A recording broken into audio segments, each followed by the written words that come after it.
quick intros. Hey guys, it's Max Calandrillo. I'm really glad to be back today. We have the semifinals of the Boxing Debate Grand Prix, the Boxing Debate Tournament. I'm really excited for this one. It's going to be a lot of fun. I can't wait. And we've got some big names. We've got our Final Four, and we've got some judges as well. So without taking too much time, very quick intros. Adam's Boxing Show, one of our judges. Tell everyone a little bit about who you are, your experience with helping out this tournament. Hey, Adams Boxing Show, Wayne and Jermaine, man, the twins, man, DC area, man. You know what it is, man. Shout out to everybody on the panel, man. Much appreciated. Glad to have you here, brother. Billionaire Boxing TV, you as well, my friend. Your experience being on here and just a little bit about yourself in the space. Yo, this is BBTV. I'm the season 2 champ. I'm back to judge, man. Last time was great, and I just came. I'm ready to get it on, man. Let's go. Cannot wait to have you as well, brother. Really looking forward to it. Blunson Boxing, you'll be competing. One of the 4 contestants that we have. You're taking on a very formidable opponent as well. Tell us a little bit about yourself in this tournament and yourself in the fight space. Man, just a boxing fan who likes to talk about boxing. So we do a space every Monday, open mic where we all just talk about the sport of boxing, the sport we love, and we do it for hours. Love it, man. Absolutely love it. Thank you so much for coming on. Really excited to have you as well. Spit Bucket JJ Solomon, tell us a little bit about yourself. You'll be taking on Blunts and Boxing and your experience in the space. Spit Bucket Podcast, contestant from season 1, got booted by Billionaire Boxing, the season 2 champ. I was a judge in season 2. A lifelong diehard boxing fan, unbiased boxing fan. I love it all. Spit Bucket Podcast covers boxing and just men talk, marriage, fatherhood, mental health, that sort of deal. So give us a follow and much appreciation, Max, for putting this together. Most definitely. Thank you so much for coming on. We're really excited to have you compete. WSB Remy, the newcomer in these tournaments. Tell us a little bit about yourself in the space and your experience in these tournaments as well. Yeah, I love it. I judged this season 1, if I'm not mistaken. I think it's season 2. Season 2, okay. Yeah, I've been watching what everybody's been doing since you started it. I watched the cusp of it even begin, and I knew it would be something great for the sport. I feel like this is extremely important for guys like us, media guys who are really like adding to the conversation around the sport, because we know, we help build the narratives for these things. So I appreciate you having me on, bro, and I'm trying to kick some ass today.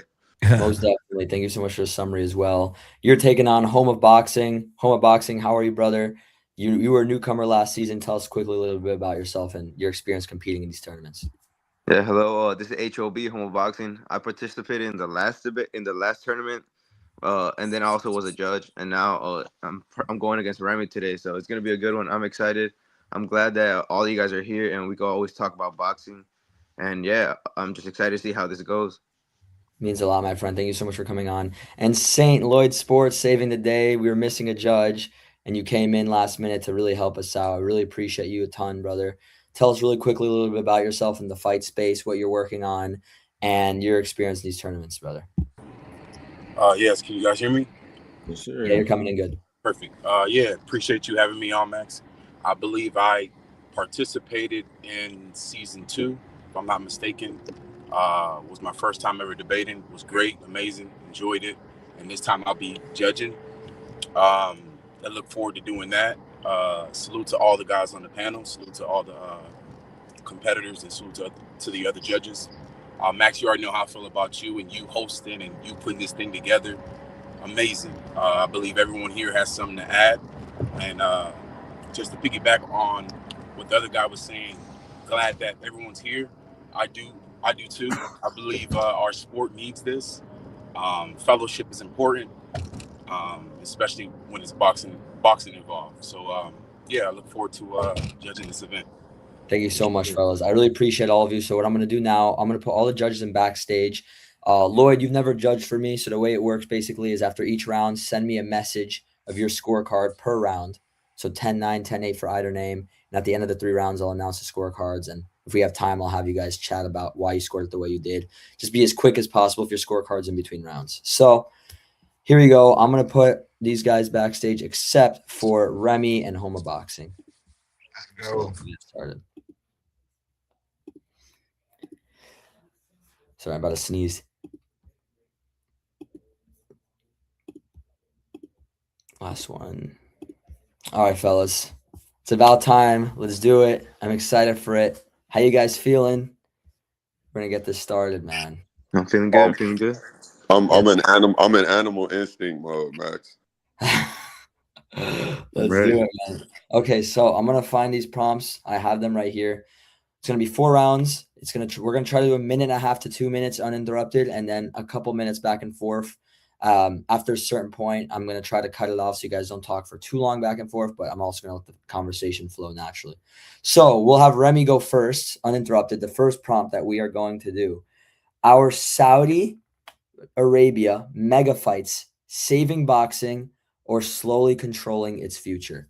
So Remy, uninterrupted, 1.5 to 2, give or take. Begin. This is something I want to preface everything I'm saying with. Everything I'm saying is for argument's sake. I do not want to be blackballed. I am a media pundit, and I know my words can be or could travel, and it might be spoken. This is strictly for the sake of conversation and debate purposes. Please do not blackball me. So when it comes to Saudi Arabia, initially I was very, very intrigued with the aspects of them being a part of the heavyweight division, the skills challenges. This has been something that's been in the making for months, even years before people remotely knew what was going on. So the inception of it had a lot to do with a guy who doesn't have the best name in the sport. At one point, he was helping a lot of people in the sport, making a lot of movement. He was his promotional company that they started, or management, would you would call it, um, was very fighter first, and it was called MTK. I think everyone who's actually in the know knows who I'm referring to, so I don't want to name drop this guy because I don't want to be attached to that specifically. But he was the inception of this. So initially, again, it was seeming to be with the guys in the higher weights for them to get the big fights that they weren't getting. Okay, fast forward. Now you get Ring Magazine being bought. We got hit pieces coming out on Frank Warren. We got guys speaking on how if they didn't accept certain purses, it was said that they were ducking. The media gets stories about fighters not signing contracts that, you know, some say were maybe not favorable to the fighter. They have the right to negotiate. So information was disseminated to discredit them or make them look bad, to pressure them to take fights. Me being in media, I've heard all these things. So initially, I thought it was great, but when you look at what just happened with Frank Warren, when you look at the little situations like with Connor Ben, things like that, it could be perceived as controlling or a bit mixy at this point. And that's not to say that it isn't helpful, but it's definitely teetering more on controlling than saving at this point. I think it's apparent. All right, thank you, my friend. Much appreciated. Home of boxing, uninterrupted. Are Saudi Arabia mega fights saving or controlling boxing? Begin. Oh yes, Saudi Arabia's involvement in boxing has undeniably saved the sport of boxing, and continues to do so by opening doors that were previously locked shut. Promoters who once operated in-house only are now collaborating with other promoters. Without this influence, boxing might be slow and not popular as it is today. Fighters like Terrence Crawford would have struggled for their respect and paydays, potentially derailing the matchups with Canelo Alvarez. Saudi backing is giving athletes the leverage to demand fair deals, reshaping the landscape for the better. Saudi mega events have forced promoters to elevate their game. No longer can they coast on weak headliners or underwhelming cards. The stacked lineups from Ryan set a new standard. Promoters realize to stay relevant and keep their events in the conversation, they must compete with good events, or risk of fading and being unknown. This shift has saved the sport of boxing. We're seeing more high quality fights that fans crave. We saw the Usyk showdown with Tyson Fury. It would have been shut down by crazy demands without Saudi's funding. We were able to get undisputed champion in the heavyweight division, also in the light heavyweight division, with Bivol versus Beterbiev and Crawford versus Canelo as well. History was made. Bouts like Shakur Stevenson versus Teofimo Lopez as well. Along with countless other super fights owe their existence to the help of Saudi. These matchups have injected excitement and global appeal back into the sport. Promoters can either align with this powerhouse or step up their own efforts. No more half-hearted cards that disappoints or dissatisfies the fans. So Saudi mega fights aren't just saving boxing; it's pushing the entire industry to innovate and deliver, ensuring boxing's long-term success and dominance. It's not controlling the future of boxing; it's just reshaping the sport of boxing and its networks and promoters to deliver better product and create a new exciting wave for the sport of boxing. Thank you, my friend. Much appreciated. Now you guys are going to be debating back and forth conversation. Remy, you begin. You start talking first, but back and forth. Our Saudi Arabia mega fight, saving or controlling boxing, begin, guys. I'm so glad you brought up what you brought up, because that's like immediately what I was prepared for in this part. So you said that he brought us the undisputed in light heavyweight and the heavyweight divisions, but I'm sorry to tell you, brother, Josh Taylor got undisputed pre-Saudi Arabian fights. Jermell Charlo got undisputed pre-Saudi Arabian fights. Devin Haney got undisputed. Terrence Crawford, the same guy you brought up, he's undisputed twice before Saudi came into the picture. I think it's all hyperbole. I think a lot of it has to do with the gatekeepers of boxing not appreciating the sport enough to give it its just due everywhere possible. And I say that to say, we have a lot of media who are shills for certain promotional companies, so they shit on some and they give others credit and they make everything mixy. All of these fights we didn't get had a lot to do with money. Bottom line, it was the suits.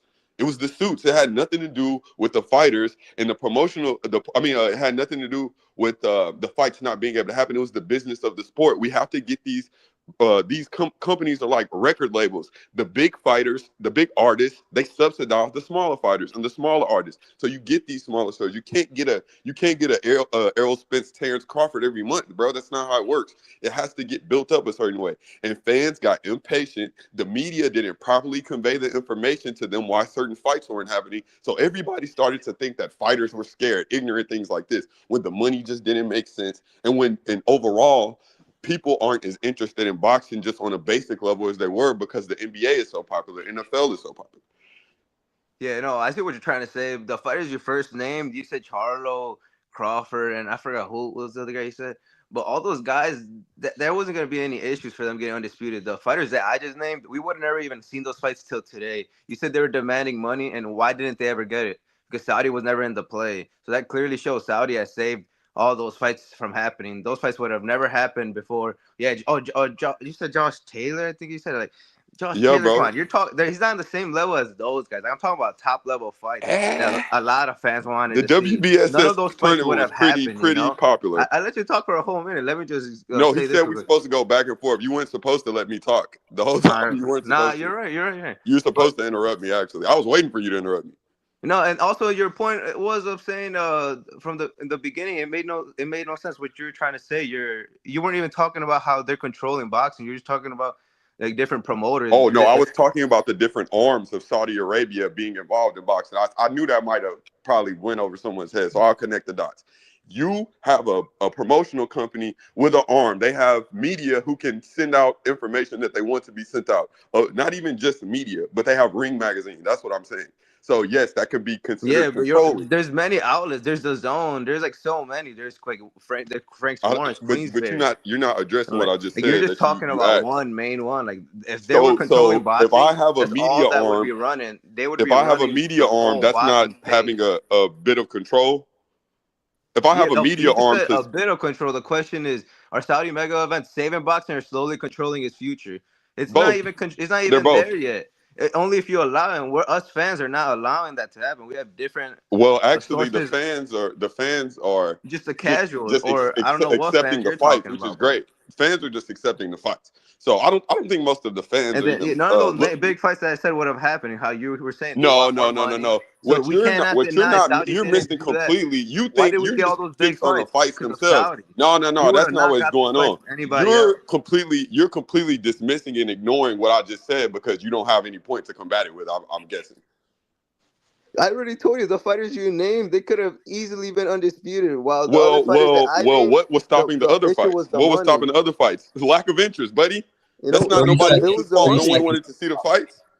It was always the money. Same with like Exactly. That's what Nakatani I versus said. anyone. Bottom line, it was money. It wasn't because the promotional companies didn't want them to happen. Who was going to pay for the events? Exactly, no one. But then who paid Saudi, and that's why they say it's boxing. No, you generate money, you call shots. That simple. If B-Ball wants $1 million and Bateria wants $1 million and no one wants to pay them $1 million, then the fight not gonna happen. Exactly, but when Saudi came in, that changed. That's something they're saving boxing. I'm Because answering the though question. that's I on understand what the you're other trying to side say, of the but I'm just country. answering the question Saudi that is he gave closer to us. Europe. So it makes sense for those fights to come over there. Plus, they don't care to make money, brother. They weren't even look. This is where you're missing the point completely. You think what you're saying is hitting a mark, but it's not. They had to take those fights over there because they wouldn't have made money over here, man. That's But it. why is the location an issue? That It's shouldn't not be an an issue. issue. It's not an Exactly. issue. But Then those why is fights it? you wanted would have never happened in America because nobody would have gave a fuck to pay At for least them we're here, man. still That's seeing it. the fights. We finally got an undisputed light heavyweight champion. That would have never happened. And then we got a Last champion, final points. undisputed champion in the heavyweight division. Like, Final points, guys. Anything else? Yeah, I made mine. I made mine. yeah, man, me too. I'm just saying pretty much that, yeah, Saudi have saved boxing. But no, I understand what he's trying to say as well. But, Okay. yeah. Hey, guys. Round 1 comes to a close. All 3 judges send me your score total as soon as you guys can, either on X message or direct message, either or, just as soon as you can for me to see it. Round number 2, the prompt. Is defensive boxing unfairly labeled as boring in an era that rewards knockouts and viral moments? So I'll repeat that one more time because it's a little bit long. Is defensive boxing unfairly labeled as boring in an era that rewards knockouts and viral moments? Home of boxing, you begin uninterrupted. Go ahead, brother. Oh yes, defensive boxing is unfairly labeled as boring in an era that rewards knockouts and viral moments. Casual fans often toss around that criticism when boxers employ smart defense, but true boxing fans recognize it as a trait of mastery. Boxing is about the sweet science for a reason. It's about strategy, not just spectacle. We all love those highlight reel moments, but appreciating a fighter who can hit without getting hit, that's where the real talent shines. Defensive mastery is a rare skill that demands ring IQ, footwork, and timing. That's qualities many overlook. We all crave those explosive highlights. Yeah, appreciating a fighter who can hit without getting hit requires a deeper understanding. It's a rare skill that elevates the sport. Shakur Stevenson's win over Teofimo Lopez. For the first time, many casual and media outlets admitted it wasn't a boring performance, largely because of the high caliber opponent. This inconsistency reveals the biased defensive boxers are penalized for avoiding reckless brawls or failing to deliver knockouts, even when they're dominating rounds convincingly. Defensive mastery is an art form. Floyd Mayweather demonstrated this, retiring undefeated as 50-0 as a defensive great. Critics called him boring, yet he outclassed aggressive stars like Manny Pacquiao and Canelo Alvarez, proving defense wins championships. Countless fighters attempt to emulate his style, but few succeed, which is why it's rare in modern boxing. In a sport that demands both offense and defense, why should we undervalue the intelligence that keeps athletes safe and victorious? Avoiding the brain trauma, which I would say is worth celebrating in a sport where health is paramount. Defensive boxing isn't boring, it's an elite craftsmanship unfairly overshadowed by knockout culture. And by appreciating, we honor the sport of boxing, and the defensive style is unfairly labeled as boring. Quick thing. From what I'm seeing, there may have been a little bit of a miscommunication on this issue that Remy messaged about in the chat, where I believe what it was is that you were supposed to argue. You put no, but you're arguing for it. Like you're arguing that it isn't. Like I don't know how to describe it, but basically it's like a reverse argument. The prompt is defensive boxing unfairly labeled as boring in an era that rewards knockouts and viral moments? So naturally, you would be saying no, it's not unfairly labeled as boring, but you're arguing that it should be. It should get more credit than it is. You know what I'm trying to say? Do you guys kind of understand what I'm trying to say, Remy? I want to Yeah, make sure. because I this was the argument. I prepared my argument how he did because when I read the message, I was under the impression that no meant that he'd be arguing against that because that's what I took. That that makes sense. It lines up with it. The way you worded it, him saying no meant he didn't think it was unfair. Yeah. So what we could do if we can either just use the tiebreaker instead of this round, or we can that's what we could do honestly. And if it ends up being a draw, we'll just have Homa Boxing argue. We'll have Boxing argue no, even though he thinks yes, if we have to do it. But we'll just skip this prompt and we'll move to a different prompt because there's a miscommunication.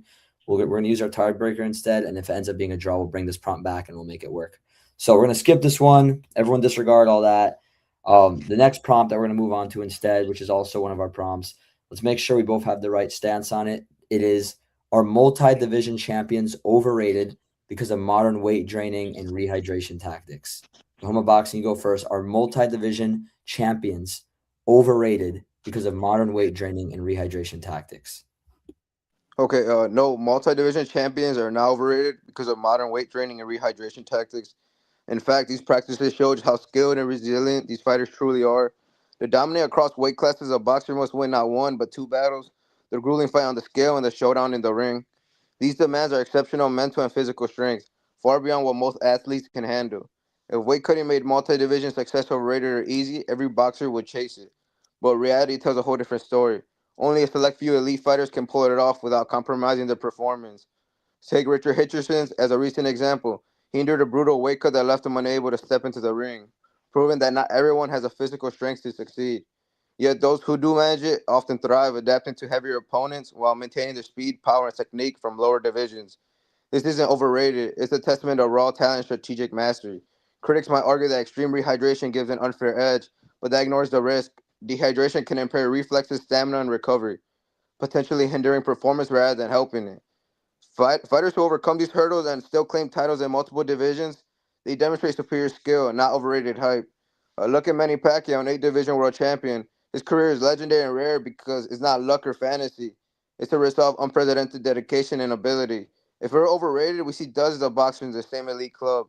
Instead, multi-division champions like him stand out as boxing true greats, earning every bit of the status of greatness. So no, I don't believe multi-division champions are overrated. It takes a special fighter to be able to succeed and become a multi-division champ. Thank you, much appreciated. Remy, your stance, uninterrupted. Are multi-division champions overrated because of modern weight training and rehydration tactics? Uninterrupted, begin.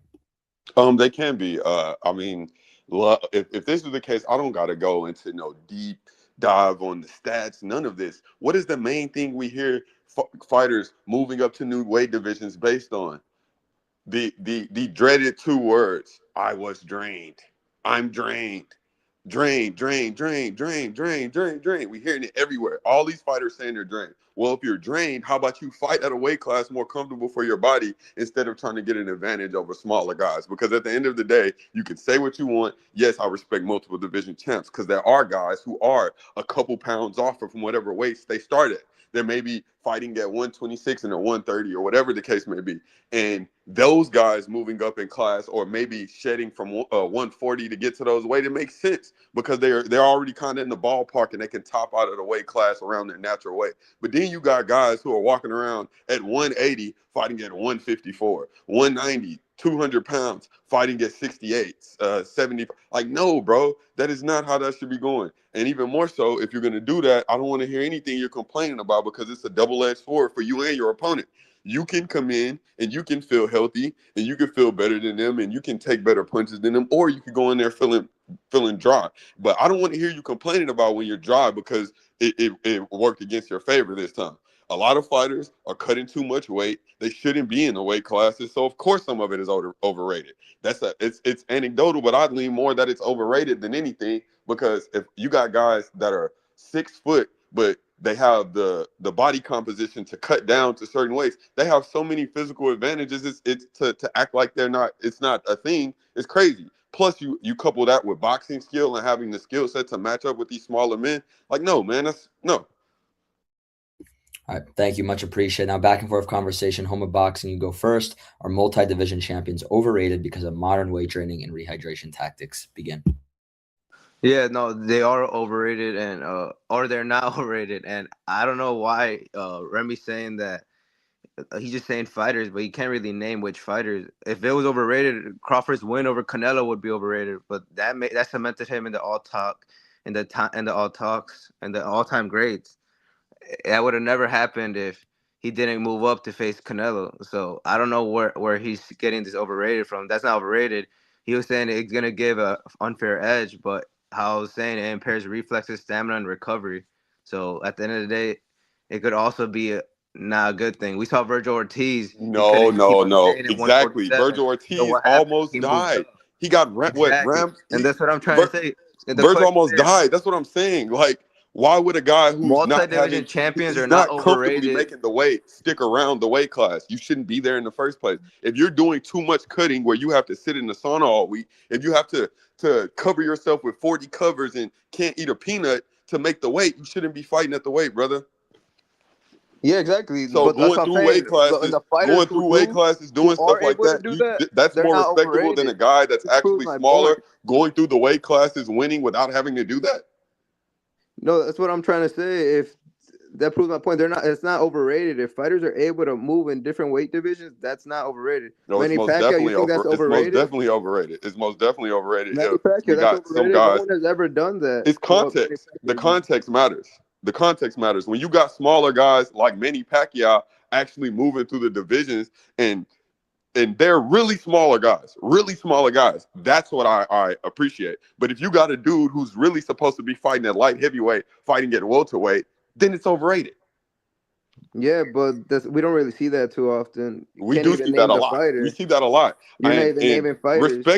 respectfully, I can think of a bunch of the younger fighters now. For instance, let's talk about it. Ryan Yeah, Garcia. Why did he's been professional for what, 9 years?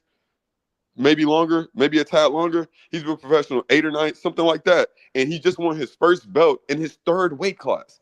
Like, what are we talking about? He should have been fighting at 140 from the beginning of his career. Maybe he would have been a 2 division champion So you're saying already. that's This overrated? kid That's not is having overrated. his weigh-ins switched week of fights. And that's You having guys, that's overrated. and then That's talent. Richardson Hitchens was suffering from why are you sticking around at the weight? That's what I'm saying. These guys will stick around certain weights where they feel like they have an advantage. So when Yeah, they do move up and finally win but another belt, that just now it's shows actually impressive. And it's maybe not now if you go up overrated to if fighters your could real do weight that. class, now it's actually impressive instead of being overrated because you know you have an advantage. That just shows it's impressive. Not every fighter could succeed. You just said it right now. Richard Hitcherson, he can't succeed. He failed. So he should just move up.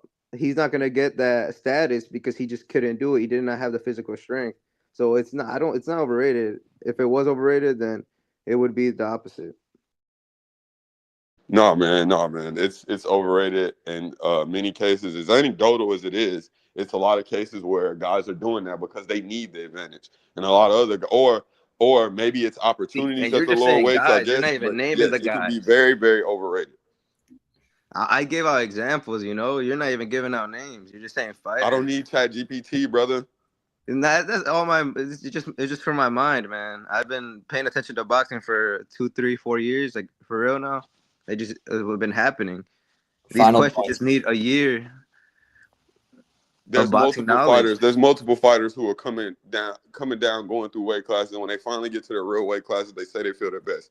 That's enough for me to know that a lot of them are doing something that it's not really, they're hitting licks, bro. But I see what you're trying to do. You gotta make it sound like you're correct. So that's why I see what you're doing. But you know what I mean. Yet it's not overrated. And same with the No, first I don't know what question. you mean, bro. You I over don't know here what you mean, already, bro. apologizing or something like, bro, you're good, man. No reason to apologize if you for real believe in that, but you don't believe in that. So that's what I All mean, right, bro. judges, send your scorecard for round number 2. Round number 2 comes to a close pretty much. Thank you guys. We're gonna head into round number 3. So all 3 judges send me your score total for that round. Thank you guys. All right, round number 3. The prompt: at the elite level, does ring IQ ultimately matter more than raw athleticism? So actually, just to make sure, so there's no interruptions, Remy and HOB, I just want to hear before you guys even debate.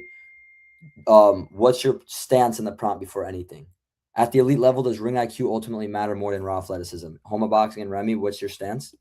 Oh, I said, yo, yes, it does ultimately matter. And Remy, what's your stance? Repeat it again. You said boxing over athleticism, elite boxing IQ over athleticism. At the elite level, does ring IQ ultimately matter more than raw athleticism? And he said yes. Yeah. Did he say that in the chat though? I had a feeling you guys would not have disagreed on this prompt. Yeah, I thought you had to always put yes or no Yeah, in I all the put no. questions. I actually did it for all of them. He just picked like 3. And that's when I knew it was gonna be a good one with Remy. He's with it. He's with it. So you guys both have the same stance on this prompt as well? Yeah, we did on this one. Yeah, see, but that's why next time. But I can argue opposite, bro. It doesn't matter. I'll argue in that sounds opposite. perfect. Yeah. Are you sure? I'm 100% sure. He's good at it, to be honest. So. If you're 100% sure, then I guess we'll do that then. All right. At the elite level, does ring IQ ultimately matter more than raw athleticism? Remy, uninterrupted. Begin, bro. You can have all the ring IQ in the world, but if your chin isn't there, then you're done, brother. And I hate to use this example, but we've seen elite fighters. We've seen fighters with great IQs get suckered into fights. So when you fight an athletic guy with blinding speed, for instance, you could look at Ryan Garcia. When you fight guys like him, sometimes your IQ gets thrown out the window and you're not able to even enact your game plan because the raw traits that you're seeing in your face, the raw physical traits are overwhelming. How many times has Deontay Wilder threw the most winged right hand that came from the most ridiculous angle of in history of boxing angles, and it lands and it's over with, and he just knocked out a fighter who has a world of more experience than him, much better fighters. Guys like Rolly Romero, you got guys who come into boxing very late and they are able to succeed off raw athleticism. At the elite level, IQ does sometimes, overtake all of that. You look at guys like Floyd Mayweather, he was able to overcome all types of styles. Yes, I get that. But those guys are anomaly. There's very few. If you look in boxing, there's very few guys with elite IQ.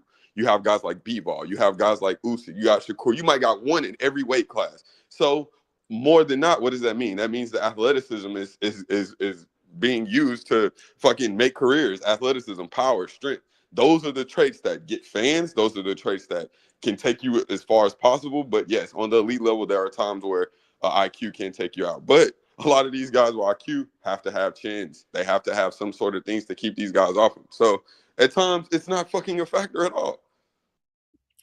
Thank you for that. Much appreciated. Home of boxing, uninterrupted. At the elite level, does ring IQ ultimately matter more than raw athleticism? Begin. Yeah, I say at the elite level, ring IQ does ultimately matter more than raw athleticism. We saw true greatness demands ring IQ to overcome physical edges. In the heavyweight division, where size and athleticism often reign supreme, we saw Tyson Fury. He was praised for his mobility at 6'9", but Alexander Usyk, who Fury called a middleweight, he used superior ring IQ to outmaneuver him twice. Usyk solidified his undisputed crown. He beat Anthony Joshua twice, another athletic boxer.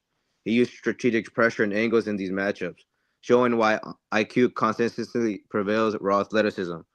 This theme is displayed across boxing's pound-per-pound elite. The current top 4 pound-for-pound rankings, Alexander Usyk, Naoya Inoue, Shakur Stevenson, and Jesse Bam Rodriguez, all feature undersized boxers who prevailed when they moved up through ring IQ. So Shakur Stevenson dismantled Teofimo Lopez in the super lightweight showdown. He used elite defensive IQ, precision counters, and footwork. And Teofimo Lopez didn't even win a single round. Another pound-for-pound fighter in Naoya Inoue, he ascended 4 divisions as a smaller fighter, relying on tactical brilliance to dethrone bigger champions. Jesse Bam Rodriguez, another top pound-for-pound fighter, mirrors this trend as well, unifying super flyweight belts as an undersized challenger. Even Terence Crawford masterclass against Canelo Alvarez demonstrates ring IQ superior. He jumped 2 weights to face the super middleweight powerhouse in Canelo, and then Crawford switched hitting IQ and timing, stripped Canelo off all his belts, becoming an undisputed champion in the third weight division. And all these fighters use calculated aggression to exploit gaps against naturally larger athletes. These pound-per-pound fighters demonstrate how far raw athleticism will get you, while ring IQ will always seem to prevail. In elite boxing, raw athleticism gets you far in boxing, or ring IQ wins the fight. It's the ultimate edge. History proves it, and so does the pound-per-pound rankings. IQ isn't just important; it's what needed to be part of the pound-per-pound greatness. Thank you. Much appreciated. Now, back and forth conversation. Remy, you begin. At the elite level, does ring IQ ultimately matter more than raw athleticism? Go ahead, guys. Home of boxing, bro. Just like let's go off script with me for a second. Like let's go mano a mano here. No stats, no nothing. I No, want yeah, to it's good, you bro. tell me what you You're think. able I'm to gonna tell have you what I notes, think. so you're over. What I think You're is making that it seem like just that's because you didn't absolute get bullshit. prepared and write down notes, like don't That's try to make fine. it That's sound fine. like That's fine. That's fine. you I have know. no problem with that. I just That's wrote you down being notes, prepared. man. Don't be Like my offended bad by that I'm being writing down prepared. It's notes. nothing to This be barely offended the by. second I'm debate, you saying know. this. I'm saying But let's you're right. take it Next to. time I should come, off the top. But it's fine. Right now I just been writing notes, so I'm not No, I here feel to, you. I feel you. That's I'm not fine. afraid Don't to you admit it, taking it to heart. Let's talk now. Let's talk. We spent too much time on that. No, so look, you know for a fact, athleticism had a lot to do with Terence Crawford beating Canelo too, right? They're two elite fighters at the top level. Him being more athletic than him also played a huge Okay, factor what into why he was about able to get out Inoue? of the What way of about his punches. Bam? What about It had Usyk? it, what are you talking about? You talking about guys like What about them? How are Usyk? they He's able to more move up? athletic than Fury. You How talking were they about able to guys move like up? Shakur. Shakur is more athletic than T.O. as well. But Mayweather was who more has the better athletic than a lot of the IQ? guys he beat. His The guys IQ was that won. also a factor, but he was more athletic too. And athleticism versus Why are all IQ. the How top many 4 fights can pound per you think pound of in your fighters head where the best athletic guy IQ? won? We just witnessed a fight where Devin Haney and Ryan Garcia, even though he cheated, we saw a guy who's had historically shown to have a better IQ than Ryan Garcia get suckered into a fight that didn't didn't make the most sense for him, and then he lost because of athleticism. No, bruh. No, bruh. Didn't you That say he cheated? it's Like, very few. you said he You have cheated. less examples of athleticism. I mean, elite IQ beating athleticism. There's a bunch of them. There's a bunch of guys who are athletic that beat elite guys with IQ, and that was all they had. Some of them have IQ with no punching power. Have really good IQ, no punching power. You got guys like Yeah, but the question is at the elite level, does ring IQ ultimately matter more than raw athleticism? And that shows that at the elite level, it does matter. Why are the top 4 pound for pound fighters all fighters that moved up? Because they showed ring IQ won them the fights. So ring IQ at the elite and level they're is the most complete important fighters. To thing. add to that, they're athletic and they have good ring IQ. Yeah, but They're ring not just IQ, there's so boxers. many more. It's like Shakur is the Teofimo wasn't only athletic. pure boxer in Tyson the Fury top three wasn't pound for pound. athletic. B-ball, if you have B-ball in your top Any of three, Bam's maybe, opponents but were they're athletic. not pure boxers. They're complete fighters. Inoue is a complete fighter. Usyk is a complete fighter. Yes, and what makes it They're complete is complete the fighters. They're IQ. Not a not lot of boxers. fighters have that. They have everything else, but they do not have the IQ. Those fighters that I named in the top 4 have the IQ. That's why they're They there. have good. They If, have IQ, but if it that's was not the all other they way have. around, They can do it would everything. So if be someone can do everything, only then you raw can't just say they're athleticism a people boxer. on the top. But clearly, it's IQ people at the top. So There's ring IQ. archetypes for fighters. There's archetypes for fighters. You have the counter puncher, the boxer puncher, the brawler, the inside fighter, the outside fighter. They're all archetypes, bro. All those archetypes in the top 5 are complete archetypes for the most part. It's Yes, only but the one guy in IQ is that the top main 5 thing who's that helps them considered win. strictly a boxer, and that's Shakur Stevenson. Argue with The me about that. IQ is the main reason why they're able to do all those things. None of those things would be possible if they They didn't have have that. elite IQ with the athleticism and physical ability to enact those things. Yes, And when you can't, then that's the you lose. reason why they You can have win elite fights. IQ, but if the athleticism isn't remotely near it, it won't work. It won't matter. There's plenty of fighters with great IQ, but they can't do anything else. Like they can't use their IQ. They don't know. They can't physically enact Which their IQ. fighters? That's why they Name turn into them. coaches and trainers. Which fighters? You can think of a bunch of them. Guys like how well did Robert Garcia do on the championship level? He did really good, You're but talking there was about a like certain level he got to fighters where from guys were like bigger years than him, ago, more man. athletic than You're him, not even and he naming a was able fighter to from take that this same year. knowledge and Did you go say and train Robert and be Garcia, better. the trainer? A great trainer, yes. Yes, he's a great trainer, but I'm talking about recent example. You're naming me from 15 years ago. You said an example. Now you're trying to pigeonhole my Oh, example. nah, What are you're we right. doing? You're right. That's true, but I'm just naming recent No, I examples. gave you So an I was example. thinking the Accept same it and thing. let's move on. But you only gave one though. You would like to use the word You asked for fighters a one, I lot, gave but you just one. You name didn't say one you fighter. wanted two. What are we doing here? No, I just name a decent amount, so that's why I I'm just no. giving I'm just out saying I don't. You asked fighters for an that example. I gave you actually one. Now you're asking for have another one. What are we doing? low-rated IQ. You putting time limits on it? You talking about 15 years? Like what are we doing, man? Come on. All right, final points, guys, if any. No, I made mine, bro. I made Yeah, mine. no, that's all I had to say. All right. Great round once again, guys. You guys are hilarious. Judges, send me your scorecards, please. Much appreciated. We're gonna Max, you funny, bro. I'm cracking up during the entire little back and forth you guys are having. It's great. Thank you, judges, for sending. Much appreciated. We're gonna head into round number 4. First time I've had to use the tiebreaker, but it's understandable. There's a little technicality. If it ends up being a tie, then we're gonna go back to the prompt that we had the initial issue with, and Homa Boxing will actually have to argue against his initial take the same way Remy did if we need to. But this is the round that was initially the tiebreaker that we're gonna be using. The prompt is boxing better with rival promoters or one central authority? So before we debate, both of you, what's your stance at is boxing better with rival promoters or one central authority? Rival promoters. Home of Oh yeah, boxing. I said one central authority. Thank Josh. Okay, so we'll do home of boxing uninterrupted. You go first. Is boxing better with rival promoters or one central authority? Begin. Yeah. So boxing is better with one central authority. Due to that, we're able to get fights finalized, and we'll have promoters stopping fights from happening due to the unfair demands they are asking. When it comes to rival promoters, they decide not to work with one another, as we've seen with Eddie Hearn and Frank Warren. They never like to work together until one central authority in Turkey, Alex Sheik. He came in the picture, and suddenly all that A side and B side and the rivalry from promoters went away. The rival promoters realized they have to start working together if they both want to benefit, which showed one central authority helps elevate boxing. Instead of rival promoters keeping fights in house and making it possible to ever work with one another because of the crazy demands they're asking to get the fights across the finish line, It just slows down the sport. As we've seen, it's been uplifted, and promoters are now pressured to work with one another. Now we're seeing Golden Boy work with every promotion and Top Rank as well, allowing their fighters to go fight on other promotions. Before that, that would never be the case. Promoters would always try to keep it in their promotions, but promoters realize they'll end up falling off or being unknown. So boxing is better than one central authority, stops all the in-house fights, but as long as all promotions work together instead of being rivals, they can make it work out. So I believe one central authority is better for boxing than rival promotions. Much appreciated. Thank you for that. Now we're going to do uninterrupted for Remy. Is boxing better for rival promoters or one central authority? Go ahead, brother. I'll just say this. I think that people who think that one central authority is okay for anything are ripe to be slaves. I think that the type of mentality it takes to think that one authority should run anything is crazy. No one man should have all that power, as Kanye said. And I think it's very delusional to think that they just magically made boxing so much better. I feel like people were bombarded with the boxing media intelligentsia gatekeeping BS for so many years. How boxing's dead, no one wants to fight each other. Da, da, da, da, da.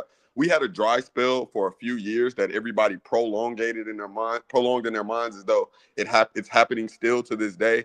Boxing was doing well right when Turkey got into it. It wasn't dead. It wasn't so effed up or anything because Terrence Crawford and Errol Spence got made without him. A lot of fights got made without him. Pre that, Deontay Wilder and Fury got made without him. What it was always about was the money. Do these guys bring enough money? Do they generate enough money? And all promoters are going to use their fighter being the A side to their advantage. That is basic business. That is basic business. And when fans try to argue about stuff like that, it's just them being catty, if you ask me. People being catty and not understanding the dynamics of how fights are built. People have to be marketed properly to their niche audiences. People have to actually be brought up in the sport of boxing properly. Everybody loves to say, "Oh, everybody wants to be the macho machismo boxing fan. Oh, I want tough this. I want this now. This happens now, or you're not this, or da, da, da." But instead of, you've been watching this sport for so long, you see how it works, but you're still denying the basics of it. These fights need to get built up. Saudi has definitely injected money into the sport, and it's always great to have more competition. But when they're rivals, it is always free game for the fighters, and that's what I want: free market. The fighters get to choose who they want to be with. No one wants to have to go through one promoter, because then that's how people get blackballed, and that's how it's only one door to go through. No, that's not good for boxing at all. And then it's funny how people make the argument that, Al Heyman and Oscar and Bob were doing all this crazy stuff, and then when someone actually comes to try to take over the sport and make one central authority, it's okay now. They're happy about it. I don't know. That's crazy to me. All right, much appreciated. Thank you for that once again. Back and forth conversation. Homa Boxing will have you go first, but you guys going back and forth is normal. Is boxing better for rival promoters or one central authority? Begin. No, yeah, I see what you're trying to say. I kind of agree with you, but I just, because the question says rival promoters. So if it was like friendly promoters, then I would be like, oh, friendly promoters all day. But rival promoters, that means they're going to keep fights in house. They're not going to want to make the fights happen with one another. So that's why I put one central authority. I'll assume with one central authority that would change. HOB, bro. Fights I won't don't just want be. you. Look. Say we're in business in the same field. I don't want you to make more money than me, bro. I'm sorry.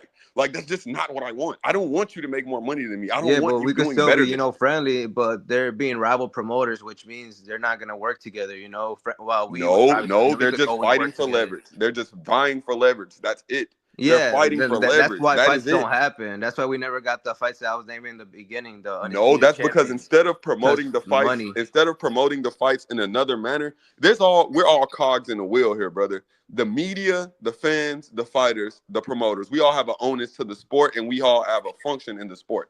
The media has to convey the information to the casuals in a way that's palatable for them to feel like they're invested in something that matters. As soon as you got guys, and I don't want to throw these guys' names, some of these guys still have jobs in boxing and they blackball people. But a lot Just of these name guys them. were being paid to disrespect certain promoters. So that's what the issue was. The promoters were mud bashing each other. And then it's funny because the same accusations that some of these promoters were getting in 2015, 2016, 2017, 2018, we have someone enacting all this stuff right in our face and everyone's clapping.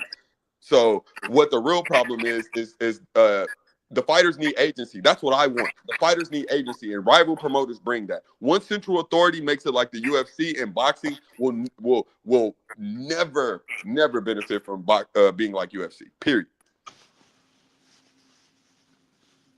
No, yeah, no, I see what you're trying to say, but nah, it's because I just went with like what I felt was better because the question said rival promotions, and we saw what happened before there was any like Saudi money. There was never any fights happening because they try to keep it in house. So that's why I felt like That's hyperbole to me. promotion To would be me, that's good. like pure hyperbole. Like, yeah, there was a time period where this is what I'll say. I thought it was a time period where we were getting too many pay-per-views. We were getting way too many pay-per-views. I don't want to see Charles Martin on my pay-per-view card against anyone. I think it was Luis Ortiz at that or something like that. I don't want to see that on my TV at all. Yeah, But and then where would that be just on the same like I said, platform, same fighters? They wouldn't ever get a different fighter from a different there were platform. fights happening. There were fights happening. It's just like, I don't know. I feel like boxing fans are like them spoiled, that spoiled kid or that woman that's always got you chasing something. You do one Yeah, thing and then and it's that another was thing you got to that. do. We You do didn't one feel thing, that it's another thing for you a got to do. You do while one thing, it's until another thing you Saudi got to do. came in the picture. But this is a different question. But it's pretty much almost the same question as the other one. But yeah. All right, sounds like you guys are pretty much done with this prompt as well. So, judges, send me your score totals for round number 4, and I'll be able to announce the outcome for this. So, all 3 judges, please send it. Thank you both, fellas, so much for No, this this was debate. fun, bro. This was fun. Yes, sir. I enjoyed hearing all of you guys. Yeah, So, yeah, this was good. Appreciate you guys. HOB, I tried to argue with you a little bit, bro. No offense. I just wanted to make this like I wanted to. No, you're good, man. I just, I wasn't even prepared for all of this, to be honest. So I just kind of, but no, I kind of realized this is what happens in these debates. So that's what makes it fun. Yeah, I came in expecting to get punched in the face, bro. So I was just like, Yeah, I no, knew for you was sure. gonna have your shit Actually, together. I just didn't really feel like that, I guess, today. That I probably should have felt like that. yeah, I'm just getting the scorecards right now. I got 1, 2. Just need one more score. Saints, Lloyd Sports, I need you to send it. There we go. Hey, but also all those questions, you did pick them. You picked pretty much all 3. So, at the end of the day, it was kind of hard on my end. I'm gonna be real with you, HOB. I had to be ready for it though. I wasn't. I didn't even. like. I didn't have to study for none of that because I was like, I've argued about all that stuff a trillion times, bro. I'm not gonna lie. Like I've argued about everything Max put in there, pretty much. No, bro. that's what I'm saying. But I saw you pick like those 3 specifically, and we got those right now. So hopefully at least I won one. Nah, HOB. I feel like me and you would. I feel like that would make for the best conversations for us. Not more so. Like remember what I text you in the group. I just felt like it would be the stuff. I thought it was like hot topics. You feel me? Yeah, no, for sure. But I didn't back down, so I'm glad that that's why I had to get my notes ready. But hopefully good. that was. Let me know when you guys are ready because I have the outcome. So let's do it now. First score total: Adams Boxing Show scores about 39 to 37. Billionaire Boxing TV scores about 40 to 37, and Saint scores about 40 to 36. For your winner by unanimous decision, WSB Remy gets the job done by unanimous decision. Congratulations, my friend. You advanced to the finals. I'm in the championships. Let's go. Cigar talking this motherfucker. Thank you so much, Homa Boxing. Before I get the judges quickly making their takes, Homa Boxing, if you want to just quickly have a minute to talk really quickly before you wrap up, and then I'll have Remy make his little chat as well. So go ahead, my friend. Yeah, hello. I appreciate you guys. I'm glad that I was a part of this, and at least I made it against a tougher competitor like Remy. And yeah, no, this was a good debate, and I'll be definitely more than happy to be in the other ones, and I'll for sure try to be even more prepared. Always appreciate you, brother. Thank you so much for stepping in. I thought you clipped me on a couple of them subjects, bro. I had to like reel it in and figure out a way to go back against you. Like a couple times, I had to rewire what I was on. No, yeah, no, for sure, man. Good stuff. Yeah, you were a tough competitor for sure. When we started, I was like, damn, it's gonna be some tough work for sure. So yeah, no, good stuff, guys. Thank you, my friend. Really appreciate everything, man. GG's, bro. Yeah, GG's, brother. We'll talk soon, brother. All right, Remy, congratulations, brother. You get the job done by UD. You look really sharp out there. You have a strong mouthpiece, that's for sure. And you advanced to the finals. How you feeling, brother? What you think of the debate and the next week you have as well? Hey, I appreciate that compliment, bro. Like y'all, I really appreciate it. This is me personally getting into this. So I'm really still getting my feet in the pool, and I'm trying to make sure I hit stuff that I feel like y'all as judges would appreciate. So I'm glad that it worked. I'm glad I got the win, and I'm ready for the finals. And I know I got some smoke in the finals. We can't wait. We can't wait. What do you think? Right before I ask the judges, what do you think about this matchup coming up, JJ and Blunts, man? Come on, man. Like bro, I'm really competitive, bro. I'm like extremely competitive, bro. Just like in my nature as a person. So I'm like super. I've been like I told you when it started before we even got live. I said I'm looking at this matchup, like I'm watching them, like for sure. Cannot wait, brother. We'll see you very soon. Thank you so much, and great performance today, brother.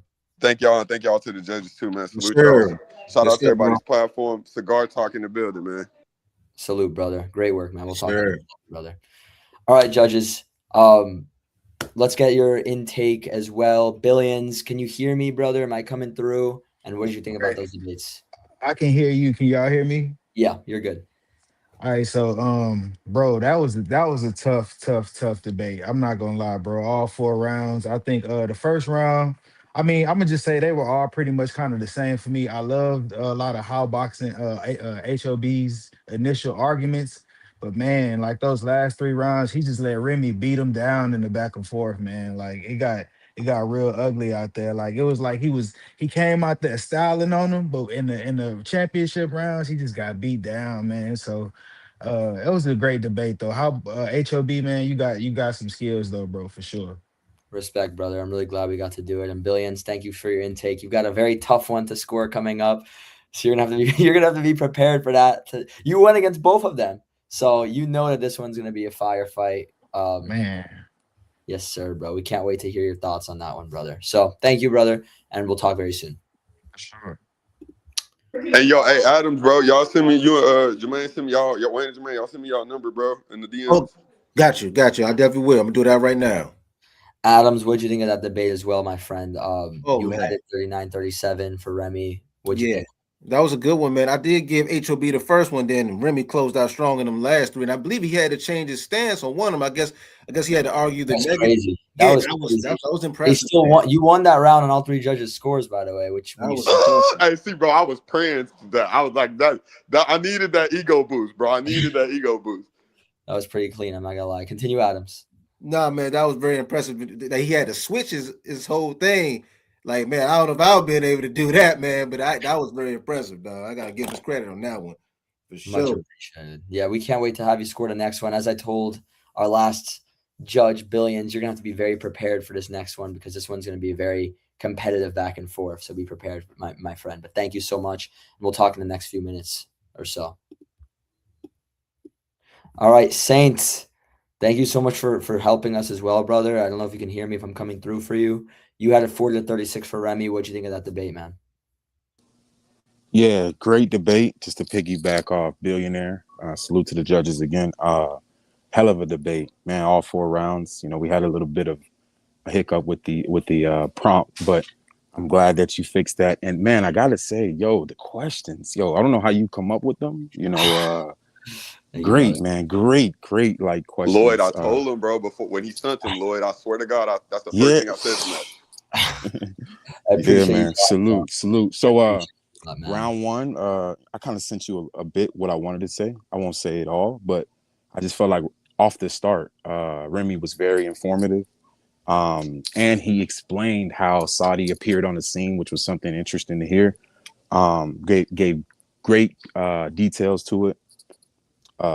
HOB, man, the Josh Taylor comment, that kind of rubbed me the wrong way, saying saying he was not on their level or not elite at a certain point. I just disagree on that sentiment. So that was round one. Round two, gave the Remy as well. He made great points about the fighters and their episodes that they have during with weight issues and their conditions. It was hard to score that one because I actually believe it's not overrated because if you can make the weight you fighting, you really worked to get there, and you just got to deal with it. It's been like that, but his points made way much more sense than HOB, and so I gave him that round as well, even though I disagree with the overrated per se. Then round three, I gave that to Remy as well. I feel like he won the exchanges with great points, initiating the action. And then round 4, I gave it to Remy as well. Rival promoters is the way to go. We just need to hold them more accountable for making cross promotion fights. In-house fights have value. HOB just threw me off when he said we shouldn't have them or something along those lines. No. We should have in-house fights. They have value. We just need to hold them accountable of making cross promotional fights, which is what we like and want to see, right? Facts, Lloyd. Facts, bro. Facts. And so that's how I scored it. All Remy, man. It was Great just clean assessment. sweep. But Thank you a lot, salute bro. to No, I HOB. could tell you were like really listening to both of us intently. Like you literally covered everything we said in a nutshell. I appreciate that, bro. For real, for real. Yep, salute. Saints great, brother. Saints great. Much appreciated, bro. If you can stay a bit longer for this next one as well, it's the final debate. Yep, I'm here. Appreciate it. Thank you, man. You stepped in and really saved us, bro. Really bailed us out. So I really appreciate you giving your time. I owe you, bro. If I ever we'll talk, bro. Whenever we do have some more business discussion, bro, I definitely owe you. So much appreciated, bro. We'll talk soon, and I'll put you backstage as well, both of you. Final. By the way, Remy, final message, brother, before you wrap up, because we're gonna move on to the next debate. I'm ready for the finals. I'm super ready for the finals. I'm super grateful to be in this. This was really fun today. I feel like I came in. I jammed my Mobb Deep, bro. Mobb Deep is my favorite group. I jammed that Prodigy today, so I was feeling it, bro. Yeah, bro. And it was like Survival of the Fittest kept playing in my head. I was listening to that Mobb Deep earlier, bro, and I was so ready, bro. So thank you for having me on. I'm ready for next week, bro, and I'm ready to get the W, bro. For sure, bro. Much appreciate. You definitely came out with more ferocity than last week, and you did a great job. And we'll see you next week, brother. I can't wait, man. Much appreciated, brother. All right, the final debate of the semifinals. Judges, get ready. We got Blunts and Boxing taking on the Spit Bucket Podcast, JJ Solomon. How are both of you fellas feeling? How are both of you guys doing? I'm feeling good and ready. This is going to be a hell of a debate. I know this. I'm ready and good. Let's go, man. Let's go. Here. All right, judges, get ready. We're about to get this beginning. Let me get these prompts and we'll be getting started. So the first prompt, let's hope there's no, I can rely on you guys to make sure that the prompts were accurate and you guys both disagreed on all 4 of them. Because last one, I don't know if you guys saw, there's a little bit of an issue on the rounds that we have to sort out, but I think this time we should be all set. The first prompt, we'll have Blunts begin. The topic is, are sanctioning bodies the biggest problem in boxing? So Blunts and Boxing, uninterrupted, your stance and your argument. Are sanctioning bodies the biggest problem in boxing? Go ahead. And I said yes, right? And JJ, you said no, right? I said no. All right, good. Perfect. All right, let's do this. Okay. So are the sanctioning bodies the biggest problem in boxing? In recency bias, I think it's very obvious that it is. I don't think we've ever seen such travesties pertaining to rankings, who gets to keep their title, who doesn't, who gets sanctioned for a title fight, who shouldn't, more than we ever have. It's almost like the dirty eye in boxing right now. The fact that, we as fans should feel that when individuals are seeking a title or either maintain a title, that there should be some type of unbias with these sanctioning bodies. And just recently, we had seen, unfortunately, a drug cheat, I'll bring as an example, get 2 title shots in a row. What does that say about the sport of boxing? What does it say about the sanctioning bodies? Recently, we just saw individuals get stripped from his title, even though he was not fighting for that title or in the division that he held that title, because he wouldn't pay a $100,000 sanctioning fee. What does that look for the sport of boxing? What does it look like for the sanctioning bodies? The thing is unfortunately, right now, the sanctioning bodies are hurting the sport of boxing more than ever. And unfortunately, they aren't helping themselves. They constantly are biting themselves in the butt. And we just recently saw it with the IBF. And if rumors are true, they stripped somebody who paid their sanctioning fee up front, and subsequently now looks like as if really just champions and championships no longer really matter in the sport. There's no consistency, and that hurts our sport. Thank you, my friend. Much appreciated. JJ Solomon, the Spit Bucket, uninterrupted. Are sanctioning bodies the biggest problem in boxing? Begin. All right, man. So the biggest problem in boxing, the first thing I want to address something you said. You said, I've never seen such a travesty about these sanctioning bodies. And it's like you're forgetting Tank Davis and Lamont Roach. You're forgetting Ismael Barroso and Rolly Romero. Like, those are travesties. Those hurt individuals in the sport. But back to my, let me get back to this. Yes, sanctioning bodies have lots of flaws. Too many belts, sanctioning fees, questionable rankings. We've seen it, stripping fighters, giving other fighters title shots that they don't deserve. But calling them the biggest problem in boxing ignores real issues hurting the sport. Look, man, first off, some of the biggest moments in boxing history, now or the past, are literally celebrations of sanctioning bodies working together, unification fights, undisputed championships. Those are amongst the sport's greatest achievements, man. We saw Bud become undisputed with Errol. That was huge when, in a way, going across divisions. These are fans celebrating moments. Ultimate accomplishment in boxing. We all know that. It's undisputed.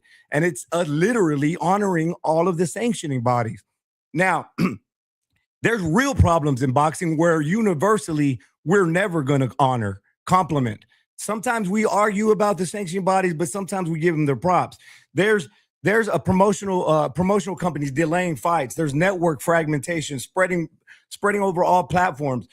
Social media, I mean, even media members can't find where to find these fights sometimes, man. There's piracy. How the hell can we ignore piracy? Literally draining the sport from money. And again, robberies that hurt the individuals.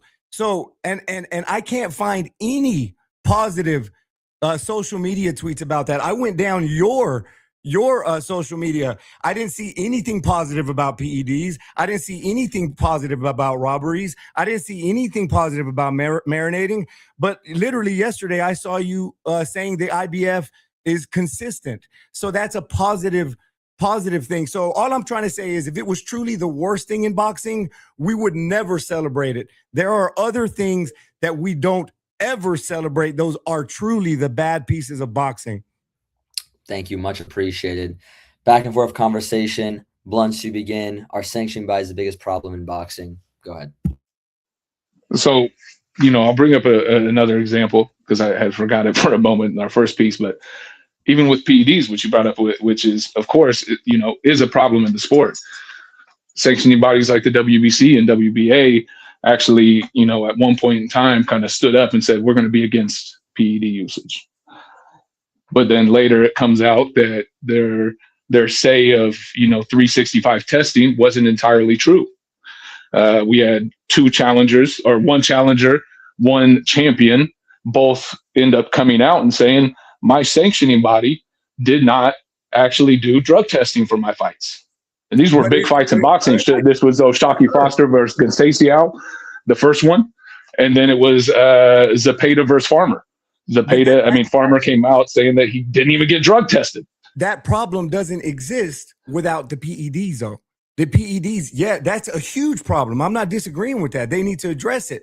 But the PED is the root problem. So to say, so if it wasn't for the PED and the sanctioning bodies not dismissing that, then we're giving the sanctioning bodies a pat on the back for making that fight to begin with. So yeah, they're not responding to bigger problems the way we'd like to, but to call them the biggest problem is an issue.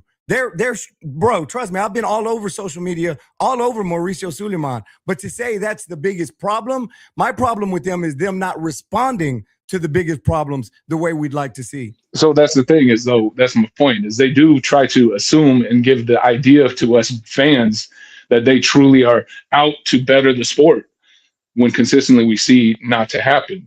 For Terrence Crawford, they apparently had stripped him because of unwillingness to pay his sanctioning fee, which their argument was, well, we help old fighters with health issues. Well, Donald Curry famously came out just last year. His family had to beg for assistance from the general public to put him in a home. Where was that money? He was a WBC champion. I don't disagree. He had to go out there and beg for money. Beg for money. That's still not the biggest problem in boxing, though, bro. Like, that's not the biggest. If we get together and have fight parties and celebrate undisputed, and you see these fighters bring their 4 belts onto the table, that's not honoring a problem. That's celebrating the sanctioning bodies. And in my opinion, you can't call something the worst if there's times when we celebrate it, when there's other things that we never celebrate, like PED. So it is a celebration. It is. There's no argument about that, to be able to go undisputed. But how often in the past of the sport did the sanctioning bodies actually bite themselves in the butt to make those fights happen themselves? That's not what the conversation is. And that's the thing. The sanctioning bodies are often the reason we see sometimes the most drama and the most inconsistencies pertaining to how fighters should be treated and how actually fighters are even ranked and put in position for title shots. Because we saw Conor Benn put it again, WBC. I mean, God. And we could say the WBA, where their inconsistencies for rankings have positioned fighters who are more favored because of either their promotional contracts or whatever. They were put in position over other people. We've seen Gassiev as the current contender for Rolly Romero's WBA title for how long now? But yet they're going to let that pass because they're given a check. You're missing that. I'm going to close with this. I did not find one positive tweet about PEDs from you, about robberies from you, about letting fights marinate from you. I saw a lot of shit talking to sanctioning bodies as they deserve, but I saw positive tweets from you about sanctioning bodies. And in my opinion, the thing is, you can't call something the worst of the industry when there's times when we celebrate it. And you know what's ironic, JJ? It sucks because these sanctioning bodies are the ones who are supposedly taking fees out of championship fighters' purses to supposedly fix these problems. But yet, for these sanctioning bodies who have now been around for some of them, the NBA, which is now the WBA, over a century, has been taking out sanctionees for that long, and they still haven't fixed these problems. What does that say? They fix the real problems. They've never been able to fix any of the real problems, but yet they continue to pull out money and just not treat fighters with bias. All right. Go ahead. Last point. Yeah. No, I was just saying there's bigger problems is all I'm saying. I agree with all of it. There's problems, but there are bigger problems. And I will never say sanctioning bodies are the biggest problem in boxing. Okay. Good to go, guys. Thank you. Judges, send me your scorecards for round number 1. Much appreciated. We're about to move on to round number 2. So, prompt for round number 2. Is inactivity the biggest threat to today's fighters? Uninterrupted Spit Bucket Podcast. Is inactivity the biggest threat to today's fighters? Go ahead. All right, man. This is kind of similar to my stance to what I just said. Inactivity in boxing is definitely a problem, but calling it the biggest threat to today's fighters misunderstands inactivity completely. Here's why. Inactivity rarely exists on its own. Most of the time, guys, inactivity is a result of deeper structural problems in the sport. Fighters often being tied to different networks, making major fights difficult to negotiate. Promotional politics can drag on the negotiation for months, years. We've seen it while promoters protect their investment. It's their investment. That's a big piece we got to look at. Promotional companies looking at their investment, not their fighters. Injuries during long training camps can delay fights for long periods of time. And the reality is making a fight in boxing requires agreements between promoters, networks, sanctioning bodies, venues, purses. One disagreement stalls everything. Inactivity is not the root problem. It's the symptom. It's the result of those problems. If inactivity were truly the biggest threat, it would be something that creates on its own. But it doesn't. It doesn't exist on its own. It's always tied to something deeper. You take a step back. Like we're talking about, again, it's important to look at the words, the biggest threat. Fighters face way more serious threat. Let's talk about injury or death.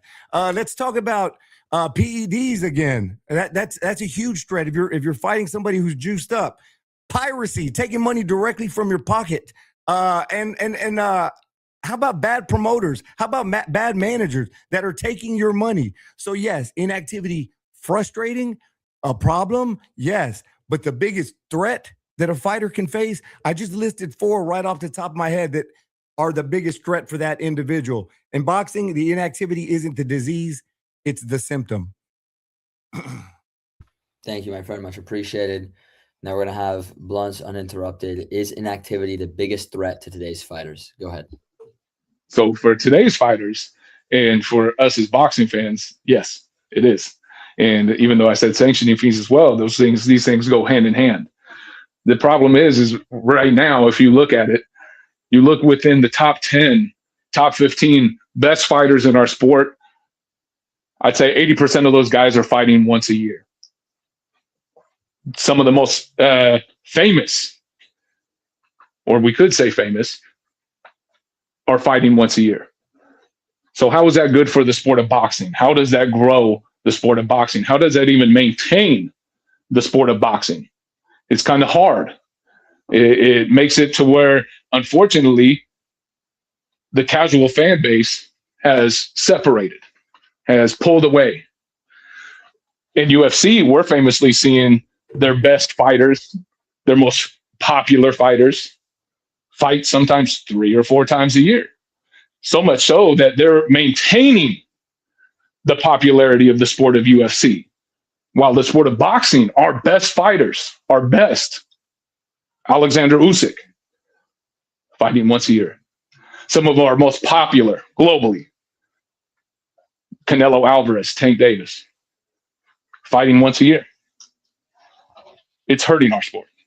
It's not doing better for our sport. It's actually one of the biggest issues pertaining to not just the fighters, because in order to maintain their popularity, maintain the sport that they supposedly love, it kills the sport. Got it. Because you just sit there waiting. All good. Thank you. So now we're gonna have some back and forth conversation. Thank you for that as well. Is inactivity the biggest threat to today's fighters? You go ahead, JJ, first. Go ahead, back and forth. Yeah, man. I think we're missing. You make excellent points, as I expected you to, but we're missing the mark here. The topic is a threat to the fighter, not to the industry, not to the fans, not to anything. You brought up the UFC fighting multiple times a year and keeping them active. That's great for the UFC. That's great for their fan base. But the fighter, what does that result to for the fighter? If at the end of their career, they're going to be bugging the hell out of boxers to fight them in the ring. We are talking about the biggest threat to fighters. And you mentioned Canelo. You mentioned Tank. You're talking about the anomalies that are fighting once a year. Those guys are choosing to because they've got millions in the bank. Tank Davis. No, they're waiting for big paydays. Well, they're sitting on big paydays. They're sitting on one big payday a year. One big payday a year. But that's not a threat to the fighter. How is that a threat? But it is though, because so JJ, that's the thing is it dwindles the sport that they're in, which in turn dwindles the amount of eyes that watch them. So tell me how. That's just the reality of it. Yeah, but at the end of their career, how is that a threat to them, bro? Like to the end of their career, it's dwindling. So that's the thing, Terrence. So that's the thing, JJ. That's one of the biggest talking points when equating a fighter's resume. When you look at what they have done in the sport, and these are sometimes things that are done. When you look at it and we equate this person's legacy, and they very much so consider their legacy, it's often brought up. These guys are fighting once a year.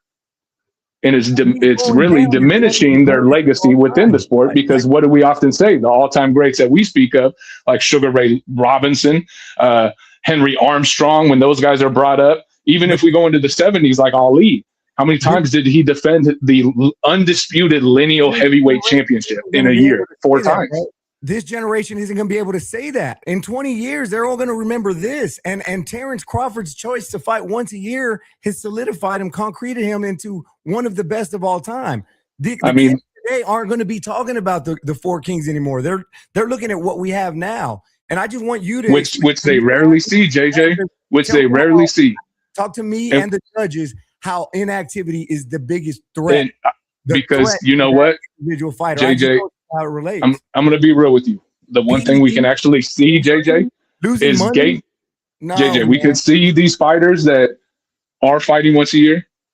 We see their gate numbers drop. We see their pay-per-view numbers dwindle. Do you know Canelo Alvarez, because of matchmaking, inactivity, lack of whatever else, what were those Skull numbers? But how is that his? So little people actually cared to watch Canelo Alvarez. Canelo's biggest threat right now would be Benavidez Inactivity. juiced up and way bigger than him. That's his big injury. Like there's so many bigger threats than inactivity. That's all I'm saying. And as we had stated earlier, the sanctioning bodies are supposed to keep that from occurring. Inactivity is not the biggest threat a fight or fight faces today, 10 years ago, 20 years ago, 50 years ago. Inactivity is a threat, maybe number 6 or 7, but not number 1. Unlike any time before, JJ, it's unfortunate because I'm sure you and I both been watching the sport forever. Our stars never fought so infrequent. That is a problem. That is a problem for the fighters. Final That is a genuine problem for their fighters and their legacy long term. Safety, PEDs, money, those are all bigger threats to the individual This fighter. is boxing. There is no such thing as safety. You are a gladiator. You're putting your life on the line every time you go in there. Protect yourself at all times. And if that means fighting once a year, that's protecting yourself. That's the number 1 rule in boxing, bro. And again, unfortunately, you could do that, but you don't do yourself as a boxer pertaining to legacy or even really paydays nowadays. It doesn't help you. It really doesn't. That's not my biggest threat. I promise. All right, guys. Thank you so much for that. Good Judges, round, brother. Great round once again. Judges, send me your score totals. Round number 2 comes to a close. We're going to move on to round number 3. Round number 3's prompt. Who had the better heavyweight peak? Tyson Fury or Anthony Joshua? So this is a good one. These are always fun when it's specific like this. We're going to go blunts uninterrupted. Who had the better heavyweight peak? Tyson Fury or Anthony Joshua? Begin. All right. So, in my opinion, Anthony Joshua undoubtedly had the greatest heavyweight peak in boxing pertaining to the two. If you really look at it, and I don't really need to go through the numbers, but pertaining to views, pertaining to popularity, pertaining to what he did for the sport of boxing, brought back heavyweight boxing, his peak was higher. He defeated 3 champions, all 3 champions for belts, to become the unified champion. Ends up being one of the most, I'd probably say, one of the most appreciated heavyweight champions since the 90s. He brought back, I can't say it more, he brought back heavyweight boxing globally to the sport when it had almost looked like it was dying. So to me, when you look at it, what Joshua had done pertaining to, like, again, winning those 3 belts, becoming unified champion, bringing the sport back to its popularity, and not just that, who he had fought. Elite level opposition. Yeah. Word. All right. Thank you, my friend. Much appreciated. JJ, uninterrupted. Who had the better heavyweight peak? Tyson Fury or Anthony Joshua? Begin. All right, guys. And for the judges, it doesn't mean who you like more or anything like that. This is just straight peak, guys. Look, Tyson Fury peak looked like a mountain. There was a rise, there was a dominance, and then a gradual decline. Anthony Joshua, while I love the guy, his peak looked more like a damn cliff. He was there, he hit his peak. Once he went over it, he fell off the peak, the cliff, and he never really climbed back. And I'll kind of break that down. Look, when we're talking about a fighter's peak, we're asking just a basic question: whose biggest moment was bigger for the sport? And for me, the answer is clearly Tyson Fury. He dethroned Klitschko before Anthony Joshua did it 2 years later. Excuse me. So he beat a 10-year winning streak when the dynasty was still there intact. But in my opinion, Fury's true peak came during the trilogy with Deontay Wilder. You're talking about two hemispheres in the boxing public, glued to the TVs, glued to the promotion, glued to the hype. And listen, what other peak literally gives you an Undertaker moment, dog? Deontay Wilder had Fury out flat, and we saw Tyson Fury fucking come up from the dead and, like the Undertaker, proceeds to steal his soul for the next 2 fights. Those 3 fights, to me, have everything you wanted. They had drama. They had excuses. They had Undertaker coming back up from the dead. So, yeah, those most fighters are going to stay down. Fury didn't. And after that, man, you look what followed. Yes, Joshua had a tremendous night against Klitschko. Nobody's going to argue that. That uppercut was beautiful. But what followed? The loss to Ruiz, the mental breakdowns in the ring, the knockout against Daniel Dubois, which I'm not taking anything from Dubois, but it just seemed like after Anthony Joshua hit his peak, there was so much going on between the ears that kept him from truly embracing that peak. He's never looked the same since then. That's why I think Tyson Fury had a greater heavyweight peak, which is what we're talking about. Much appreciated, my friend. Now we're gonna have back and forth conversation. Who had the greater heavyweight peak, Tyson Fury or Anthony Joshua? Blunts, you begin. Back and forth convo. Go ahead, guys. All right. So the problem is that JJ, I love you. The problem is when you look at this, unfortunately, with Fury, he did have some great peaks, but he had bigger fall offs outside of the ring, and for other issues that were inside of the ring. Famously, he took a 2-year retirement from the boxing ring, but then was followed by a positive PED test, which subsequently made his titles get taken from him. So his peak dropped.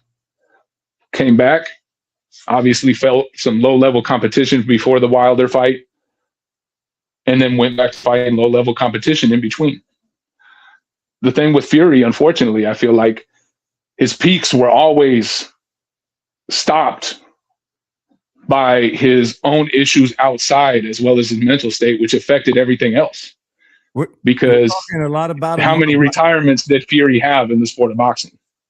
Well, bro, I don't take anything away from Floyd Mayweather or Sugar Ray Leonard for having plenty of retirements, dude. This is a game with a gigantic magnifying glass with lots of pressure. Dude, just me handling my job at work comes with a lot of pressure that gets tough to deal with. So I'm not going to hold retirement against him. Sure, he failed a PED test. We're not talking about character here. We're talking about peaks.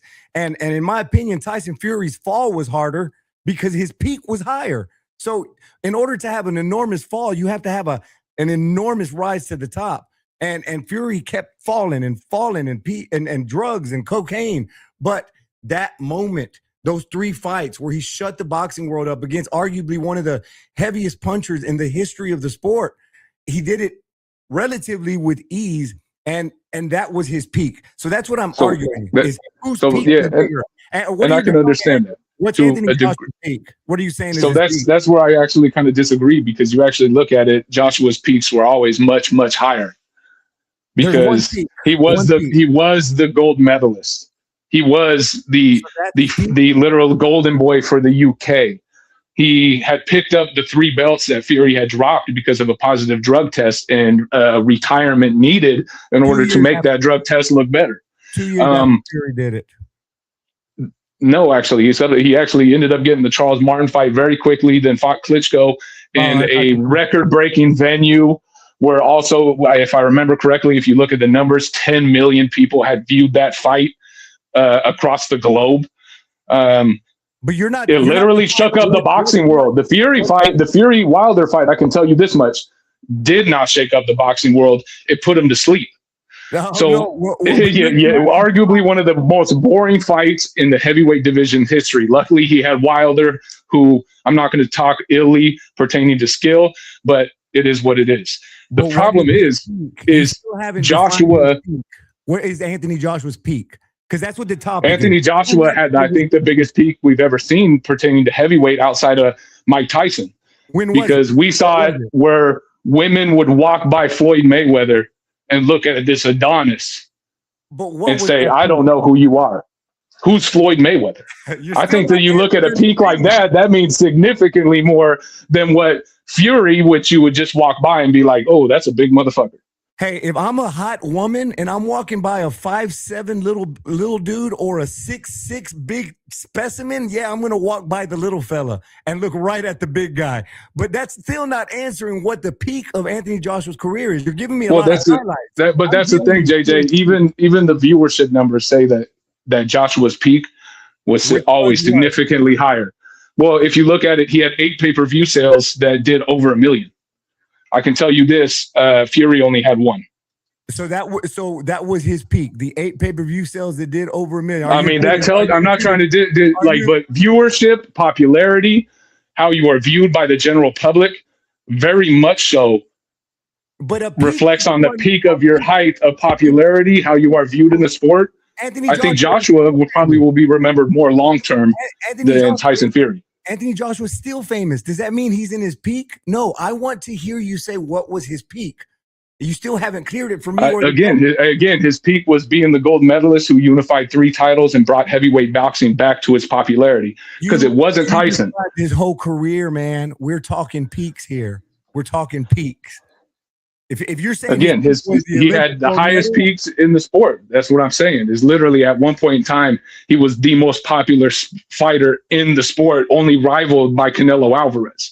That is a peak, and that is a peak that is arguably more popular than the guy who needed time off consistently because of PED usage, cocaine usage, broke the bronze bomber. And mental health issues. He broke the bronze bomber. That was his peak. Those 3 fights where he came up back off the canvas, that was his peak. And in my opinion, that peak was greater than Joshua's. And I'll rest with that. All right, guys, good to go. Judges, send me your score totals for round number 3.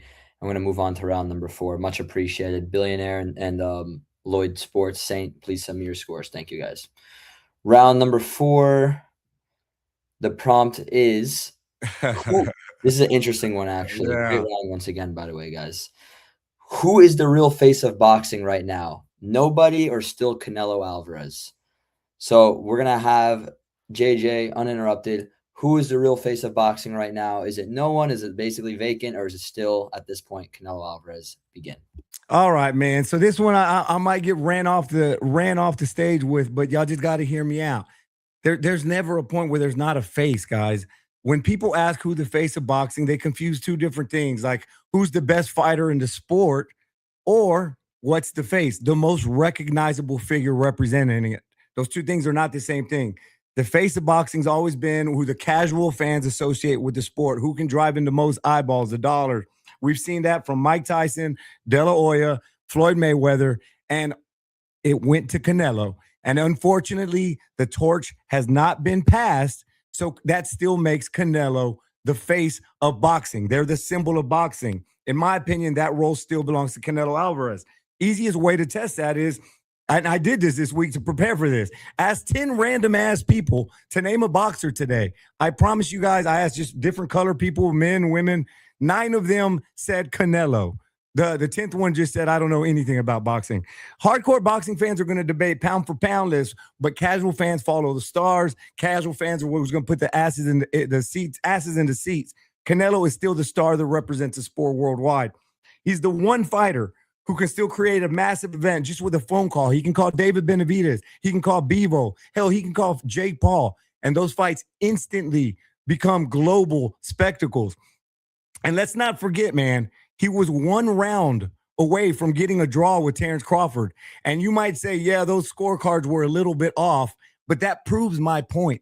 The face of the sport, the face of the boxing, he gets those questionable calls because he results to giant paydays for the entire industry. So just because there's not a clear number 1 right now who's bringing all the money, that doesn't mean the face has disappeared. It just means we didn't do our makeup right now. It just means we're not looking our best. But Canelo Alvarez is still the face, and it hasn't gone away yet. Thank you. Much appreciated. Blunts, uninterrupted. Who is the real face of boxing right now? Nobody or still Canelo Alvarez? Go ahead, brother. So for me, if you really look at the dynamic of the sport of boxing right now, there's nobody who stands out to be the absolute face of our sport. Unfortunately, I mean, people could make arguments that Mike Tyson is still the face of boxing. There's arguments that Tank Davis is the sport of boxing, Canelo Alvarez. But when you look at it in all reality, our sport is actually being driven by events, not by people. Because more often than not, we've seen the individuals who, and we can bring up Canelo Alvarez, Tank Davis, their viewership has now completely been adjusted solely based off of the event, not who they're fighting, which in the sport of boxing in the past, oftentimes a star could pull in the viewership by even facing lesser than great opposition. But even Canelo, again, I will bring this up. Canelo, who was our sport of boxing for quite a while, did so little numbers versus Skull, both in gate and in pay-per-view, that they never released the numbers. This says a lot. And we're seeing this more and more.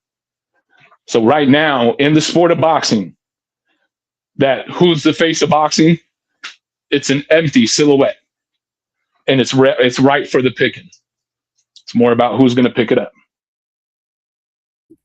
Thank you. Much appreciated. Back and forth conversation. JJ, you go first. Who is the real face of boxing right now? Nobody or still Canelo Alvarez? Go ahead.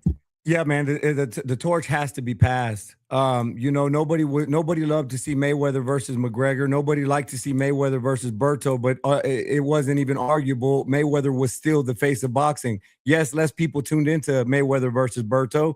More people tuned into Mayweather McGregor because, like you said, it was the event that they tuned in for, but it was still Mayweather, the face of boxing. Until that torch gets passed, it has to be Canelo. This isn't a sanctioning body. We don't have periods of recess or vacancy. You mentioned Skull in Saudi Arabia with Canelo. That was in Saudi Arabia at 6 a.m. Nobody really leveraged that fight to be some super fight. We all knew that was just a stay busy fight for Terrence Crawford. So if Skull is your reasoning why Canelo is not the face of boxing, I challenge you to look at the Crawford 42 million numbers on Netflix. And like I said, he's taking May off this year, and May is going to be a great month for boxing. But as soon as he comes back in September, we're all going to be lining up to see who's it going to be. We're going to be talking about all these fighters. He still gets the people going, and we're still going to see the gigantic number from Canelo, man. The unfortunate thing is we can bring up the Netflix fight, but unfortunately, we just had Jake Paul versus Anthony Joshua get very close, if not actually beat those numbers. No, it didn't beat him. Was it? If I remember correctly, it was very close, and that shouldn't even matter compared to the type of event that was. We were talking about an undisputed, monumentally legacy fight, and it still did less than Mike Tyson versus Jake Paul. Well, Mike. That's my point. Is there's nothing. Phenom, dog. And I know, and that's my point. Is like right now, the Canelo numbers we did see drop. I mean, we legitimately saw from when he was able to sell 700K versus Munguia. We saw Mayweather. So all of a sudden, his numbers begin to dwindle. We saw De La Hoya's numbers drop. We saw Mike Tyson's numbers drop, and we saw Mayweather's. Well, Mike's actually never dropped. Neither did De La Hoya's. Neither did really Mayweather's. Mayweather's more often than not actually dropped.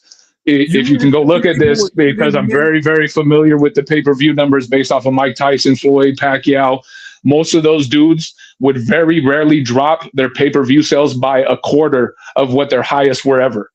So unfortunately, Lennox Lewis, his numbers dropped. Mike actually stopped fighting on pay-per-view very quickly after the Lennox Lewis fight. He was just on Showtime for free. He was still the so that's so when Mayweather fought Andre Berto, would you say he wasn't the face of boxing anymore?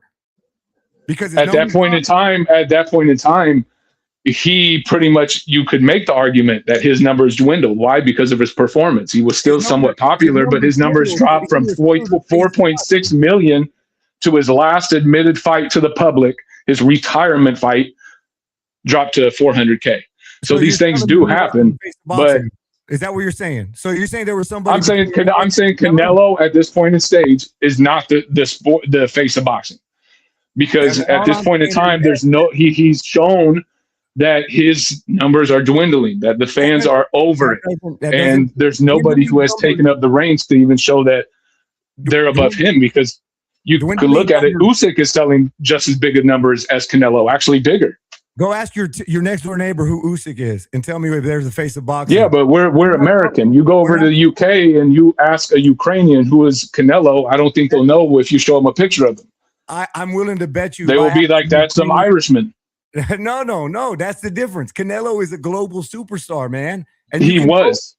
Oh, so you're saying he fought William? I think that JJ. I'm just saying, like in reality. The face of boxing usually is the guy who pretty much can show that without a doubt he could outsell everybody. To me, Canelo is no longer that guy.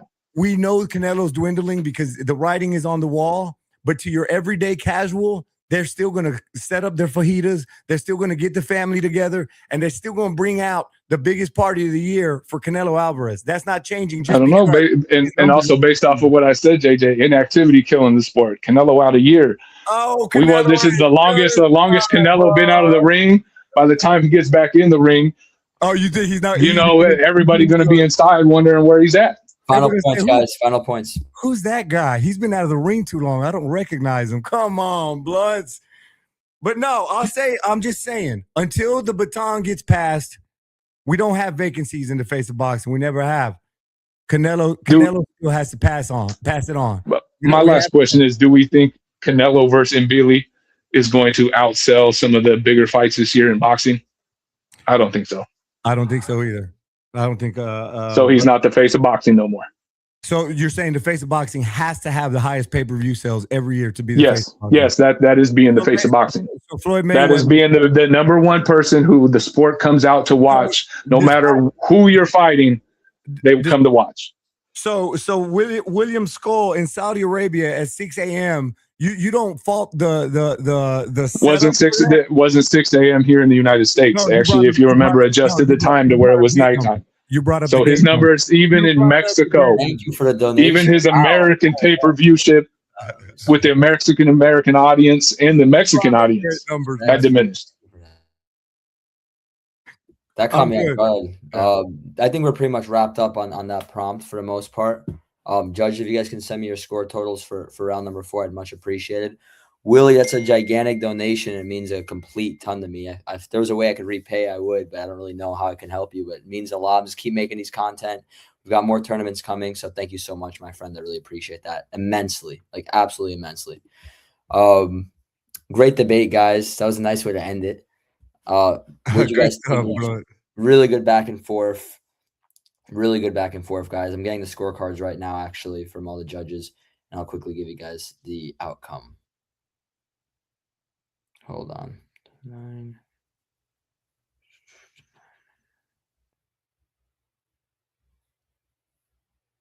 Are we going to overtime? Can you tell us that at least?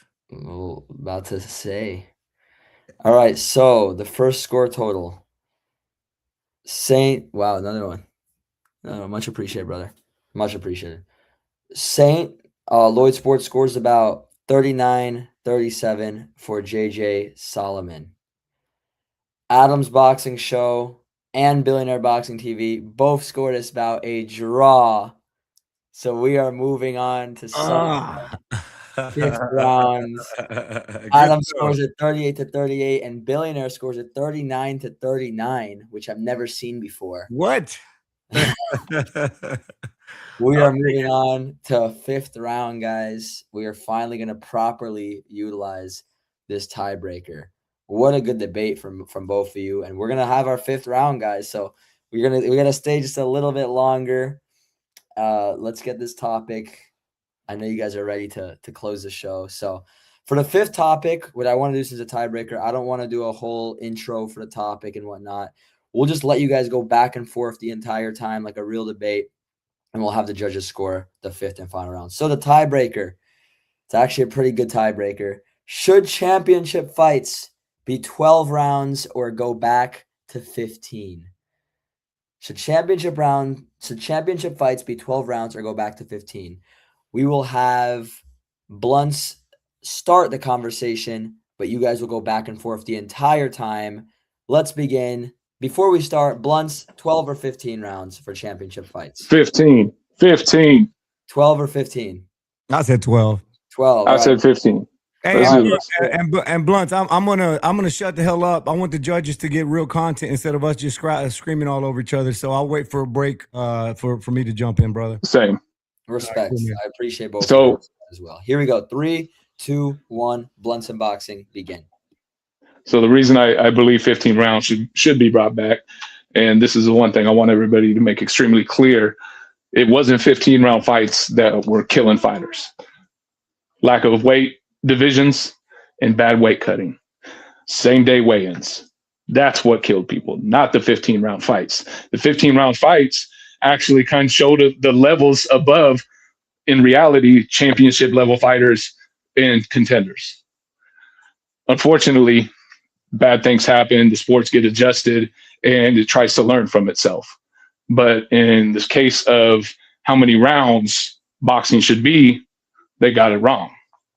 15 rounds brings more drama, brings a lot more entertainment, but it also shows us the level of difference between these athletes.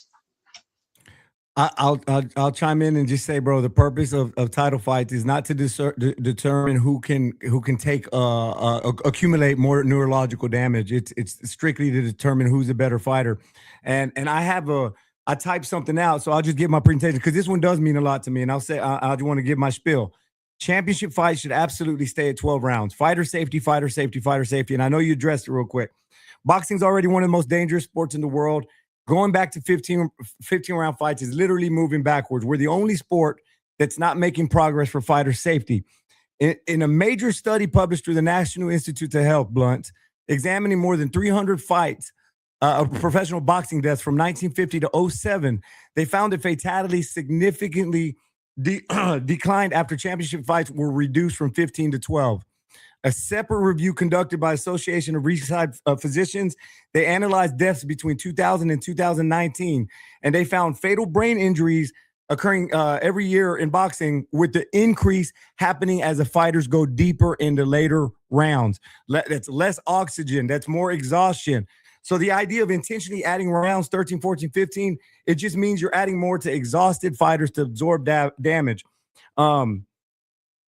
Go ahead, bro. I feel like I'm taking too much because no, it's fine. Yeah. So my biggest point, my biggest thing is with the subsequent drop in 15 rounds, the science may show that it had dropped the number of deaths, but also if you look at it, that happens to coincide with the popularity of boxing actually dropping as well, and the amount of competitors dropping as well, with the height of other sports becoming more popular throughout the world. That's kind of an ironic part of it. There's a way we can make it. And these numbers are true. We can watch it with the subsequent rise of NFL, NBA here in the United States, MLB, so on and so forth. These sports became more popular and actually pulled a dramatic amount of the amount of fighters that were once gravitated towards boxing to these more, as you even said it, and I agree, safer sports. Because they're safer. Listen, the NFL has done what it's done. Look how it's going up in revenue. It's almost doubled in its total value in the last 15 years, and they continue to put an emphasis on player safety. So that tells you it's not about the rules and protecting the players. It's about the actual asset. That's what we're watching. JJ, that's the thing, though. In boxing, we still see about the same average amount of deaths in the sport, and it's not that dramatically changed from what it was before. So we should go and make it worse? But my point is those three rounds didn't show to actually be that much of a difference pertaining to the why fighters die. This is more of an issue that I believe, and I think a lot of the science actually would probably support this, that a lot of the damage is actually taken from inside of training camps and not in the actual fights. Absolutely not. Training camps are protected. Because it subsequently said no, because head mitts have actually been proven to cause more damage than getting subsequently punched in the head without them. With all of that's the ironic part. With all of that said, that's a dangerous ass sport. And you're saying we should take a step backwards and add 3 more professional grueling rounds. So JJ, if you ask a lot of the historians in our sport, and I'm talking about like Cliff Roll, I'm talking about Adam Aberowitz, right, if I'm saying his name properly. A lot of these guys actually support the claim of putting it back to 15 rounds because they're saying the same thing I am. The science was wrong at that point. It was actually weight classes. It was actually weight cuts, same day weigh-ins that were occurring still before the 15 rounds. Sure, I'm not. No. I'm not saying that. Okay, rounds 13, 14, 15 for sure you're going to die. I'm saying you're increasing the likelihood of sustained injury. Well, JJ, the lack of activity nowadays, as you said, it's okay. Because these guys fight once a year. Hey, if there's one Pritchard Cologne we can save, if there's one Gerald McClellan, I don't give a damn what these ratings say. That didn't go. Both of those fights didn't even get to the 12th round. That was bad officiating. That is not having to do anything with rounds in the sport. You're talking about getting punched in the back of the head. That's getting punched in the back of the head. That's subsequent way different. getting headbutted. That's a significantly different than the amount of rounds in a championship level fight. These are individuals who actually got hurt before they even entered the championship level fight because of accidents or bad officiating. But you're giving them more opportunity when their body is already exhausted after a 12-round fight. 36 minutes is grueling, dog. And you're wanting to say, yeah, you have a lack of oxygen. You have you're more exhausted now, and now we're going to throw you in there for 3 more rounds. So should UFC change how they structure their rounds because they're fighting 5 minutes straight? I'm not talking about UFC, and I don't have. But no, I'm just saying because you're arguing that how exhausted you are. These are athletes. These guys are supposed to position themselves into being the best athlete in the world in their weight classes. And like I said, it actually shows us the difference in level of athlete. Deaths have gone down since 1982. What happened in 1982? Yeah, but so has the number of licensed fighters. So has the number of licensed fighters, but also the increase of weight classes coincided with that.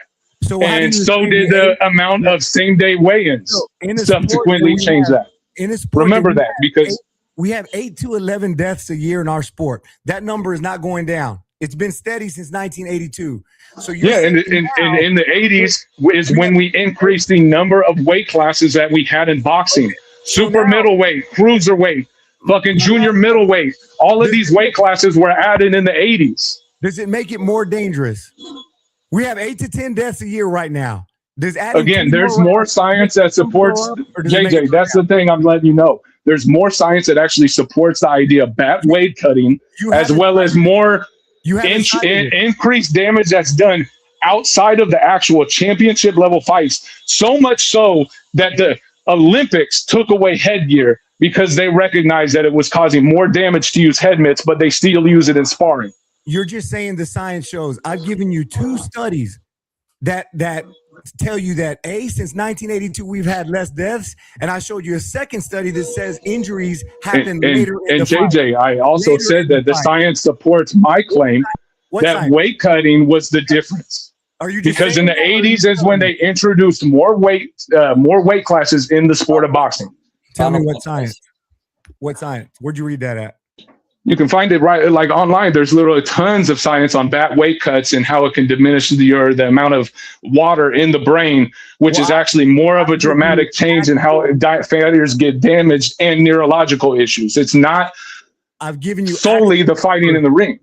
I didn't say it was solely, but it increases your chance of injury. And if it increases our fighters' chance of injury, I'm not with it, and I will never be with it, especially when the real science shows that fighters sustain more injuries later in the fight, and that since 1982, deaths have gone down. JJ, again, you can talk to the legit historians of our sport who will support my claim that actually there was never as many recorded deaths within that 12 to 15 round area than the ones that come earlier. In fact, we've seen more deaths and injuries occur earlier in the rounds. Fellas, not later. That's a legit fact. That is a legit fact. Judges are already sending me their scorecards as we speak, so I think that's a good way to prove it. Oh boy, here we go. Judges, the next 2 judges send me your scores because I got a score from 1 judge. Other 2 judges, please send me your score. We're gonna have our final outcome. What a debate! Sheesh. I knew it would be too. I knew it would be too. That's the craziest part. I just kept thinking, like, what would I be saying? Because like I said, I see boxing a lot the same way Blunts does. So I just kept saying, what would I be saying to myself in this debate?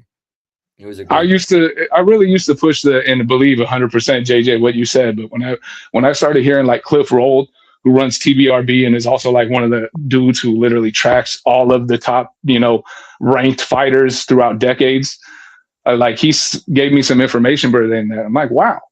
That's really interesting. I have the outcome when you guys are ready. We go to the score totals. Adam's Boxing Show scores about 48 to 48 even.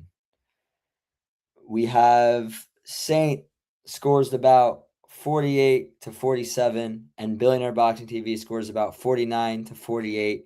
For your winner by majority decision, JJ Solomon from the Spit Bucket podcast gets the job done.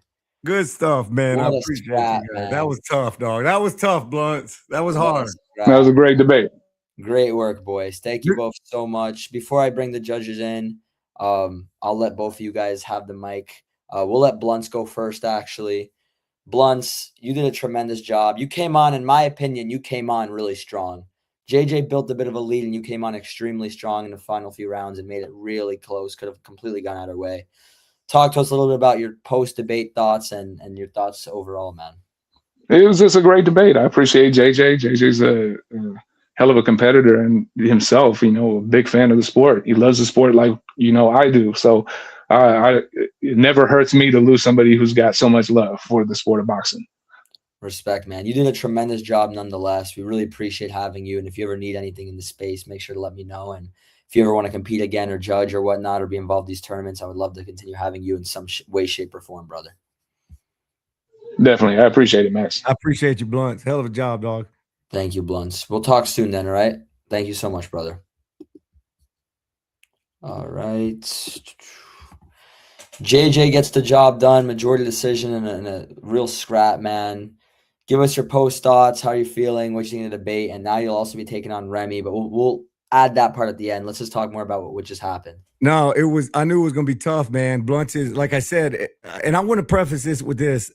These debates, somebody has to win. And Blunt's made great point after great point after great point. But I can't sit here and acknowledge him too much because I'm trying to beat you. But Blunt's is one of the best to do it. And his boxing IQ and his knowledge is damn near second to none. So it's an honor to be on stage with him. And it's an honor to get the W. But I knew he was going to bring stats and history.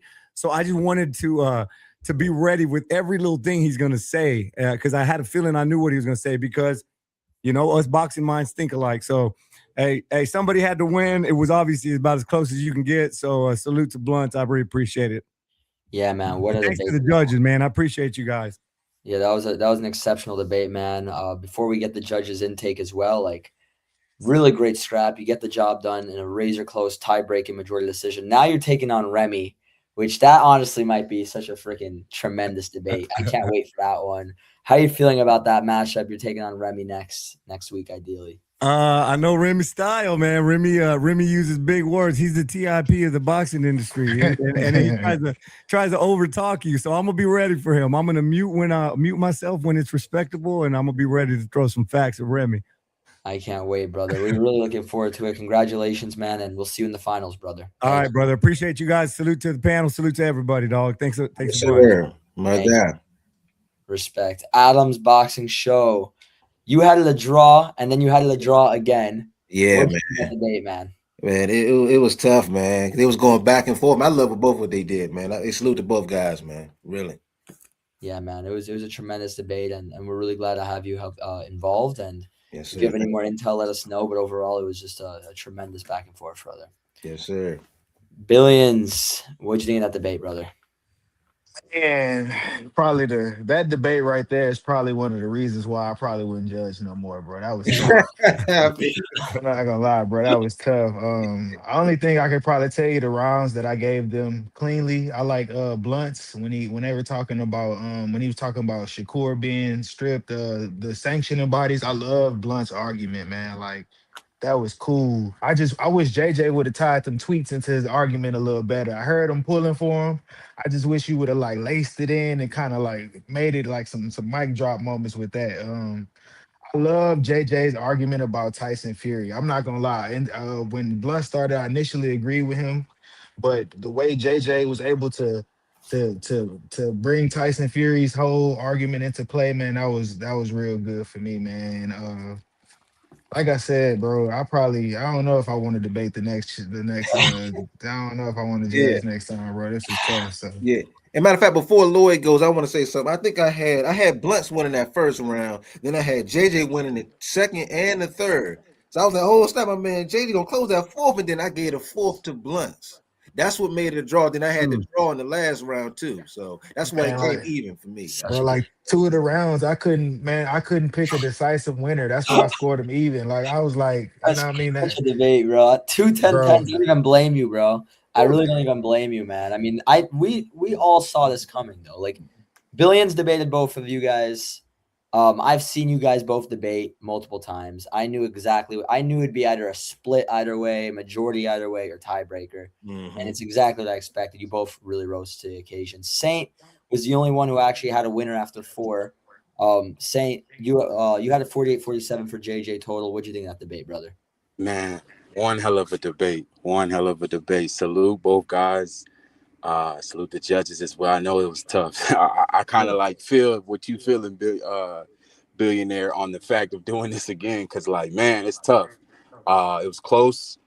I just felt like initially I had Spit Bucket actually winning most of the I think the first 3 or 2 rounds, and then like you mentioned in your summary a bit, Max, him coming on strong. Blunts, that is, and I agree. The last 2 I gave the Blunts for that reason. I feel like he got a little more detailed with his responses. I kind of wrote a lot, so I won't get into round by round like I did the last one. But man, one hell of a debate. It lived up to what you guys were alluding to, mentioning this bout when we had the Remy and the HOB. Like, it lived up to it. Literally, it was a great debate, and man, it was tough. It was tough to call for sure. Most definitely. I appreciate all 3 of you doing that. It's actually interesting because that's Blunt's style. When he went against Billions, he came on strong against Billions too. Because I remember he was after round 3. Billions would have won by like unanimous decision if it was like a 3-rounder, but it ended up being a 1-point difference because he came on strong those last 2, and he did that once again. I give him a lot of props for it, and I'm glad we have him. I mean, he's the one that took out the previous champ, how boxing works. So Blunt's is not one to be played with in this space, man. And JJ as well. He took on a very tough task once again, and I'm glad that we got these finals set up. And I appreciate all of you guys. We're done with the stream. I'm wrapping it up now. I appreciate all of you guys. Any final messages, judges? If you guys are good to do one more debate to judge, I would really appreciate you guys for the finals. If you judges, I'll go in order for judges first and JJ last. Final messages from Adams first. Final messages, brother. Hey man, salute to everybody, man. The judges and all the contestants / debaters, man. And shout out to you too, Max. Much appreciated. Salute, brother, and we'll see you soon. I really appreciate you, brother. Billions, the champ himself who put the title up for grabs for this tournament, who hopefully comes back soon. What'd you think, man? Final, I guess, message before you head out. Man, I love pressure. I'm gonna be back, but man, that was tough, bro. I'm not gonna lie. JJ, congratulations, man. Like you a whole new monster this tournament, man.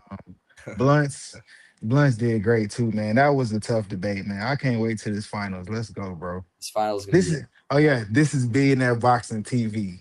Yes, sir, brother. See you soon, brother. Thank you so much, my friend. Salute, bro. And Saint, I want to give you a special thanks, brother, because you came in and gave about 2 hours of your time, basically on call. You didn't expect it, and you ended up coming in and being a massive help. And you've done all of your scores were very solid, and overall you've given great assessments. So I appreciate you, brother. Is there any final messages you want to say? And if you want to be involved, maybe we'll have you judge the finals if you're down, bro. For sure. Count me in. I want to be involved. Though it was tough, like I was just saying, and how Billionaire was alluding to, I still want to be involved. Love the space, like I mentioned before. This is great. Salute to you. Salute to the judges. Salute to the contestants. Can't wait for the final, man. Damn, JJ versus Remy. Wow. Yeah, I'm looking forward to it for sure. It's gonna be a scrap. That's gonna be a scrap. Much appreciated, Saint. Salute, and we'll see you soon. And JJ, final messages heading into next week, brother. Just one big massive thank you to everybody involved. My opponent was a damn real one. I was losing sleep over it this week. Thanks to the judges for listening and not just taking their opinions. Thank you, Max, for putting this together. And Remy, I almost want to do like Shakur and say, I ain't gonna fight my brother. That's my homeboy. But man, we're gonna have to come out there and let them hands fly. I know it's gonna be a great one. Great for our brands. So bring it. I'm looking forward to a hell of a debate and get this thing wrapped up in a week. So thank you, guys. Respect. Thank you so much, guys. I appreciate all of you guys. God bless. And if you guys need anything, let us know. We'll be back next week for the finals, and I'll see all of you guys soon. Thank you. Can't wait.